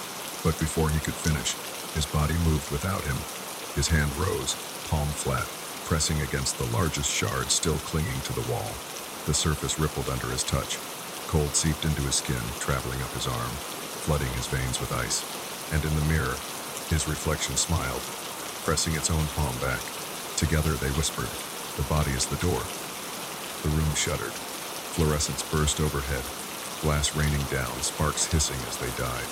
The only light now came from the mirrors themselves, glowing faintly, casting pale illumination across Jesse's shaking frame. He felt himself slipping like his body was a coat someone else was shrugging into. His thoughts tangled, twisting between his voice and the intruders. I need to run. We need to stay. I am Jesse. No, Jesse is me. The stall doors slammed shut again, one by one. Each bang sounded like a heartbeat, until the whole room throbbed with the rhythm, and Jesse realized, with creeping horror, they weren't closing to trap something inside. They were closing to trap him. His reflection in the main mirror grinned wider, teeth splitting his lips, eyes dark hollows. It mouthed the words he could no longer tell apart from his own thoughts. The stall keeps us. The stall remembers. Jesse staggered, his knees giving way. He collapsed onto the wet tile, palms slapping cold water. Around him, the restroom pulsed with whispers, overlapping until they became a single, unified voice. Not the door, the body. The body is the door. Oh, the last thing Jesse saw before the darkness swallowed him was his own face in the mirror, pounding from the inside, screaming soundlessly, begging to be let out. For a long time, there was only silence. Not an empty silence, but the kind that swells, pressing down on you, as though the air itself is holding its breath. The restroom smelled of bleach and damp tile. The fluorescent bulb had died completely, leaving only the faint orange glow of the highway sodium lamps bleeding through the narrow window. The stalls stood still. The sinks dripped one bead at a time, and Jesse was gone. No body, no phone, no sign of struggle. Only his jacket, crumpled near the door, one sleeve faintly smeared red, as though it had brushed against broken glass before vanishing. The mirror above the sinks was whole again, smooth, clean, no cracks, no blood. But when the amber light slid across its surface, the reflection twitched, just a half second too late. And deep within the glass, if you stared long enough, you could see it, a crouched figure, fists hammering invisible walls, a face stretched in a soundless scream. Jesse. Hours passed. The lot outside emptied. The semi-truck idling in the corner pulled away. By morning, the rest stop looked ordinary again. Cars came and went. Families stretched their legs. Nobody noticed anything wrong. Not until the next night. Close to midnight, another traveler arrived. A man in his 30s, road tired, stiff from driving. He pushed open the restroom door, sighing as he stepped inside. The fluorescent bulbs flickered reluctantly to life. The air smelled sharp, metallic. He wrinkled his nose, but shrugged it off. He walked toward the urinals. That was when he heard it, from the last stall. A voice, hoarse, ragged, barely more than a whisper. Stuck, can't get out. He froze. Hello? Silence. He took a cautious step closer. You all right in there? The voice came again, clearer this time, desperate. Can't open it. Can't get out. The man frowned, leaning toward the stall door. The lock looked old, rusted but not jammed. He reached for it. The latch turned easily. The door swung open, empty. He stood there, one hand on the door, the other limp at his side. His skin prickled as the silence pressed heavier. Finally, he let out a nervous laugh, muttered, "Weird place," and turned toward the sinks. The mirror rippled. For a split second, his reflection wasn't standing at the urinal. It was crouched inside the last stall, fists pounding, mouth open in a soundless scream. But the man didn't notice. Not yet. The faucet dripped. The light buzzed once, then steadied. The stall door at the end clicked shut on its own. Slowly, and from behind it, the whisper came again, dry and broken, just loud enough to crawl through the tiled room. Can't get out. Story 6. The Vintage Brew. The road into Tuscany curled like a ribbon of stone, bordered by cypress trees that pierced the horizon like watchful sentinels. Late summer haze blurred the hills into a watercolor of ochre and gold, and the air smelled faintly of dust, grapeskins, and distant smoke. Julian adjusted his sunglasses, squinting as he took the last turn that revealed the estate. It was beautiful in the way that only old wealth could be beautiful. Not pristine, but enduring. A sprawling villa stood atop a rise, its terracotta roof cracked with time, its walls washed pale by decades of Sunday. Below it, the vineyard rolled down the slopes in neat green rows, each vine heavy with fruit, each leaf shivering faintly in the warm wind.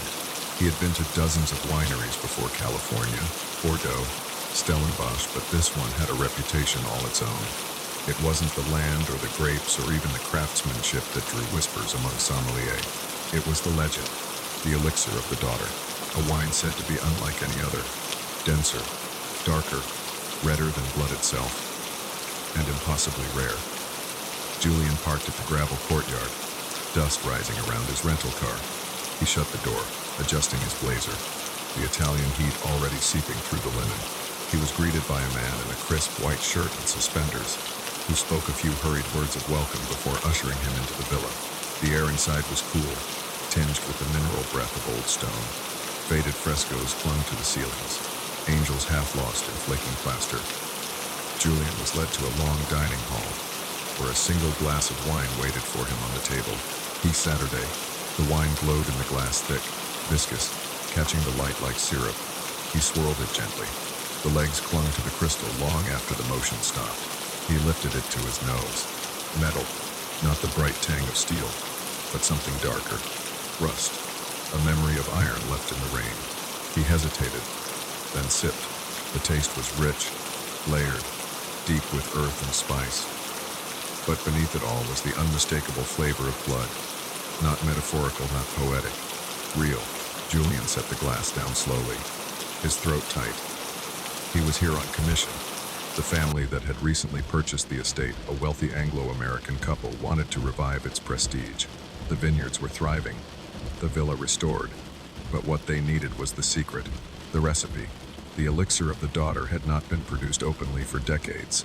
Rumors suggested the knowledge of it had died with the old masters, or that it was hidden in the cellars, locked away in books of recipes written in codes. Julian had been hired to uncover it, but already, with one sip, he understood why the locals treated it with superstition. Later, he was taken on a tour of the property. Sunlight slanted long across the hills as his guide.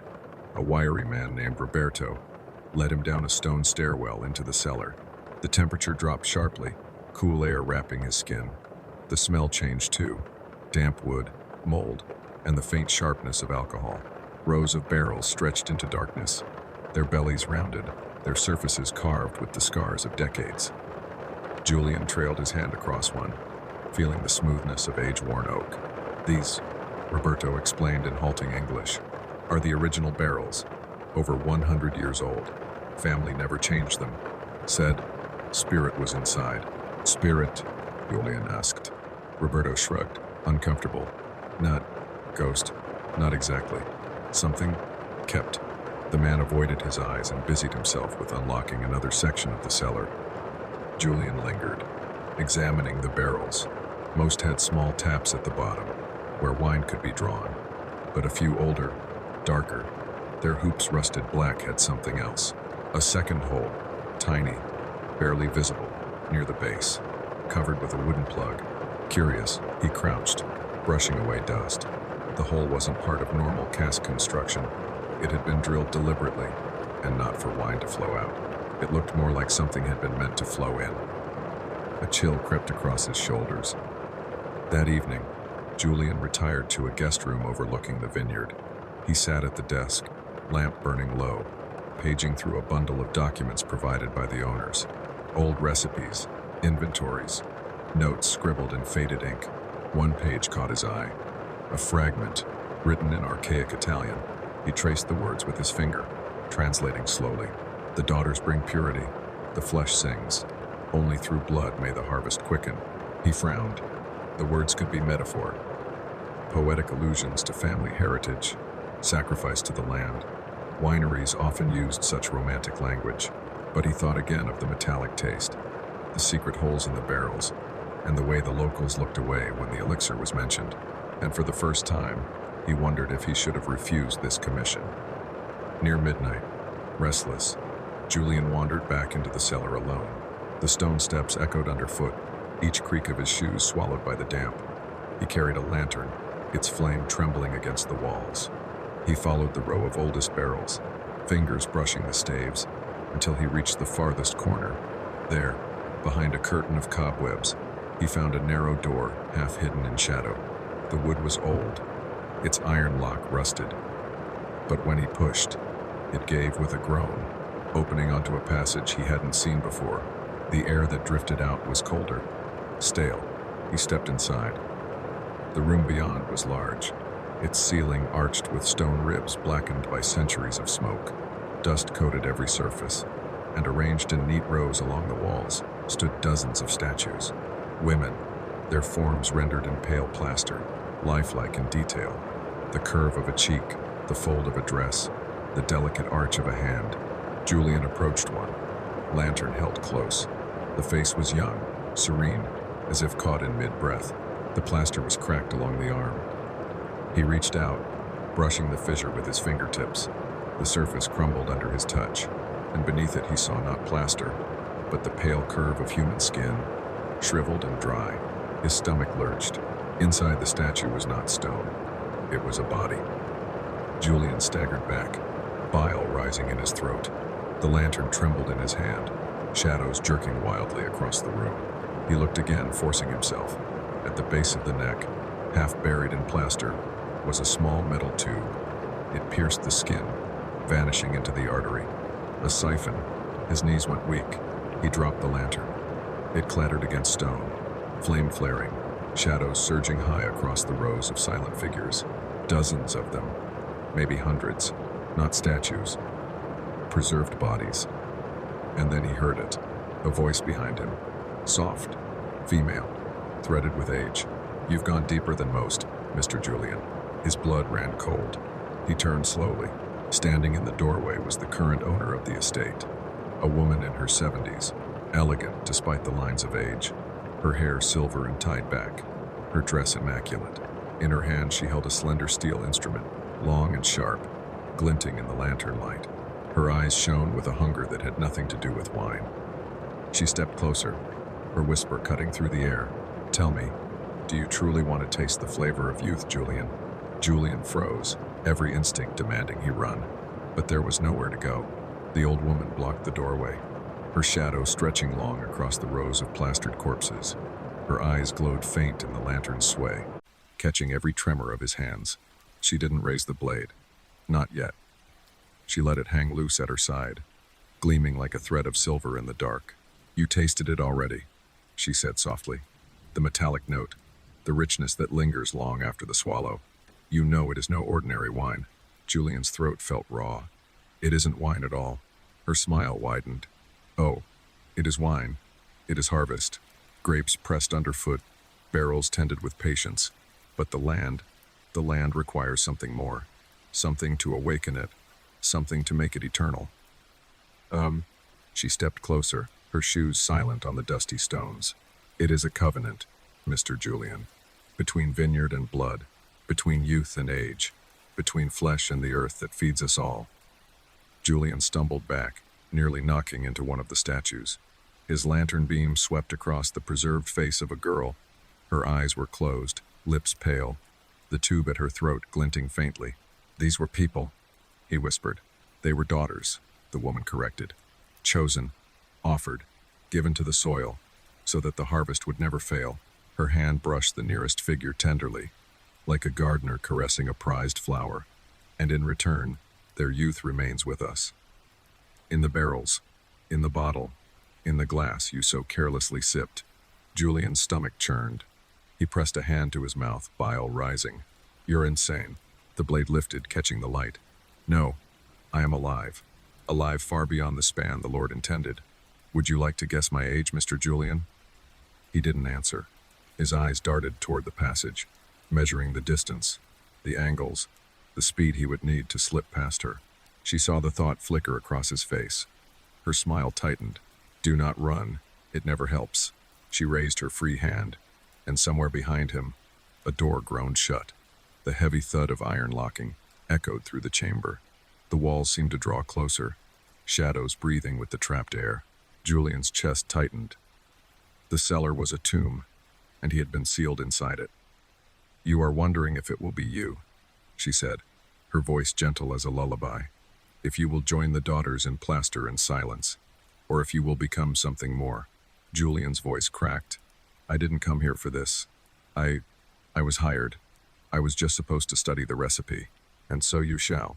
She stepped nearer, raising the blade to trace the air between them. Her words fell with the cadence of ritual. You will study it not as an outsider, scribbling in notebooks. You will study it in your blood, in your marrow, in the moment your veins empty into oak and tannin. The lantern flickered, flame bending toward her as though drawn by her breath. Julian's panic broke into motion. He swung the lantern hard. It smashed against the floor, fire bursting, shadows leaping in jagged arcs across the room. Smoke coiled instantly, acrid, suffocating. The woman didn't flinch. She moved through the haze as if it welcomed her, her dress brushing the embers without catching flame. Julian bolted past her, shoulder striking the doorway. He sprinted down the narrow passage, heart pounding, lungs clawing for air. The stone stairs loomed ahead. But when he reached them, the steps seemed longer, steeper, spiraling in impossible angles. His legs burned, but the top never came closer. The air thickened, walls warping, as though the cellar itself had shifted into labyrinth. Her voice followed, calm, unhurried. You cannot leave, Mr. Julian. Not until the vineyard has had its due. Julian staggered, clutching the wall, his hands scraping stone slick with moisture. He forced himself up, until at last the stair opened onto another chamber. Not the villa, not the exit, another room of statues. These were different, unfinished. Faces half-formed, plaster crumbling, skin visible beneath. Eyes wide open this time, lips cracked as if frozen mid-scream. The lantern light from below cast shadows across their faces. For a moment, Julian thought they were moving, their throats trembling with the memory of breath. He stumbled through them, whispering under his breath, "Not real, not real." But one of the figures turned its head, just slightly, enough to make him collapse to his knees. The old woman's steps clicked gently behind him, deliberate, measured. "You feel it now," she said. "The pull. The wine inside you already recognizes what it needs. It is why you were brought here, why the barrel called to you."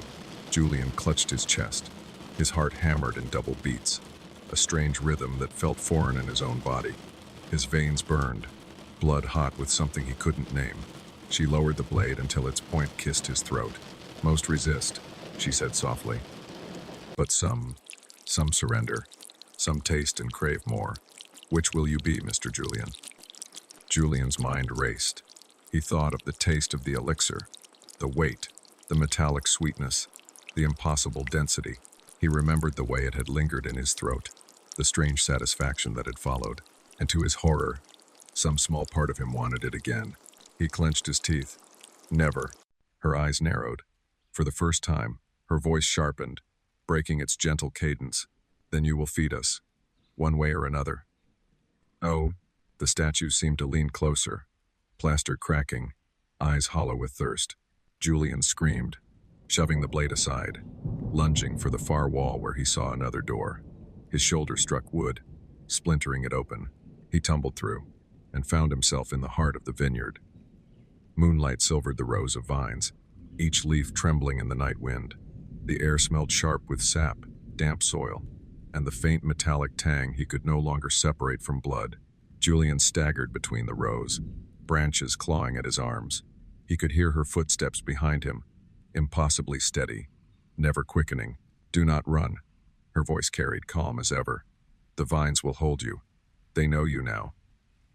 And as if to prove her words, the tendrils brushed his ankles, curling tighter, snagging his shoes, tripping him into the dirt. He clawed free, scrambling, dirt filling his nails, breath tearing ragged in his throat. The vineyard stretched endlessly, row after row, moonlight pooling silver on the grapes that glistened like clusters of clotting blood. He fell at last against a stone wall. Above it loomed the villa, windows dark, shutters closed. The old woman's silhouette stood at the top of the hill, calm, waiting. She raised the blade, not in threat but in invitation. "You've tasted the daughter," she called softly. "Now choose, Julian. Feed the vine, or drink again." The words hung in the night like a spell. Julian's body shook with exhaustion, blood sticky on his hands. His throat ached, dry and desperate. And against all reason, he craved the taste of the wine again. That thick sweetness, that iron edge, that impossible youth. The craving terrified him more than the blade. The vineyard whispered around him, leaves rattling like dry voices, grapes bursting faintly as if pulsing with hidden veins.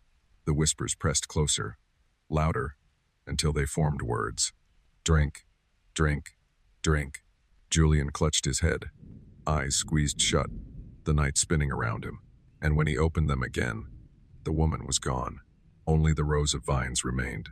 But in the nearest barrel, half buried in the soil at the row's end, liquid glowed faintly red. The elixir. Waiting. Julian crouched in the dirt, chest heaving, lungs burning with dust and fear.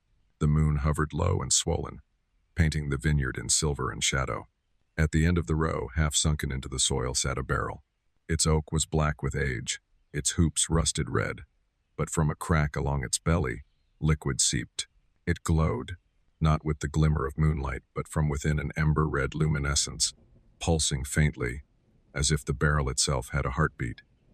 The smell curled into Julian's nostrils, sweet, dense, metallic. It was the same flavor that still lingered on his tongue, even after bile and panic had stripped his throat raw. His body recoiled, but his blood leaned forward. The vineyard whispered. The leaves rustled in the still night air. Though the wind had died, each vine trembled as if stirred by invisible hands.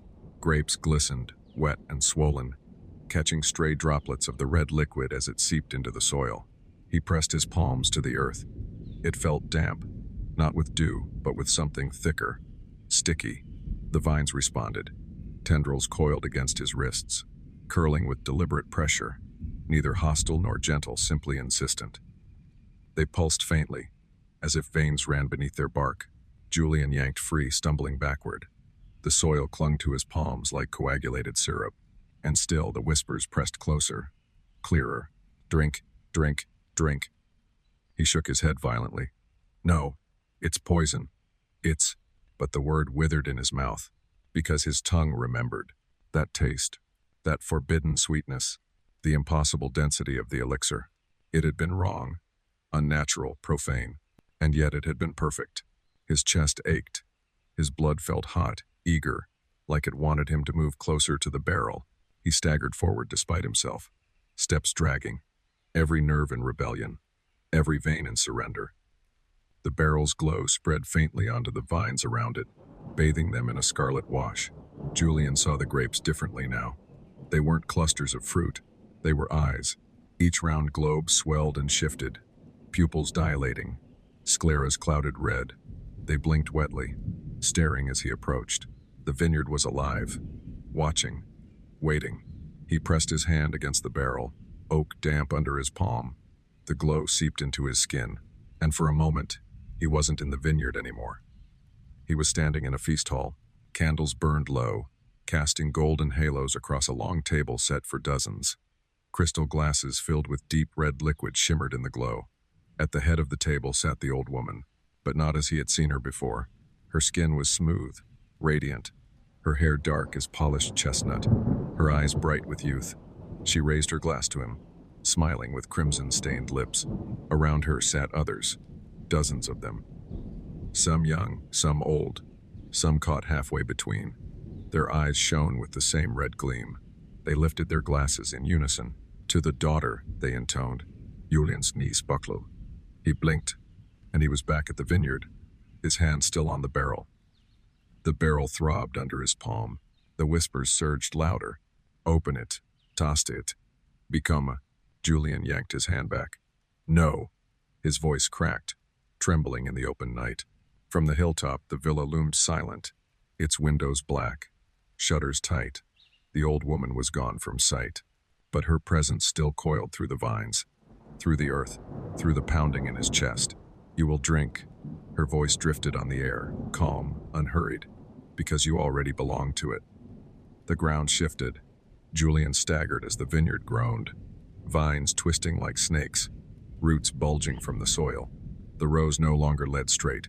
They curved and spiraled, funneling him back toward the barrel. The earth beneath his feet pulsed, the heartbeat of the vineyard, the same rhythm that now hammered in his veins.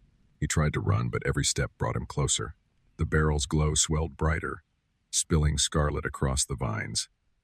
From the crack at its belly, the elixir seeped more freely, dripping into a shallow groove cut into the soil.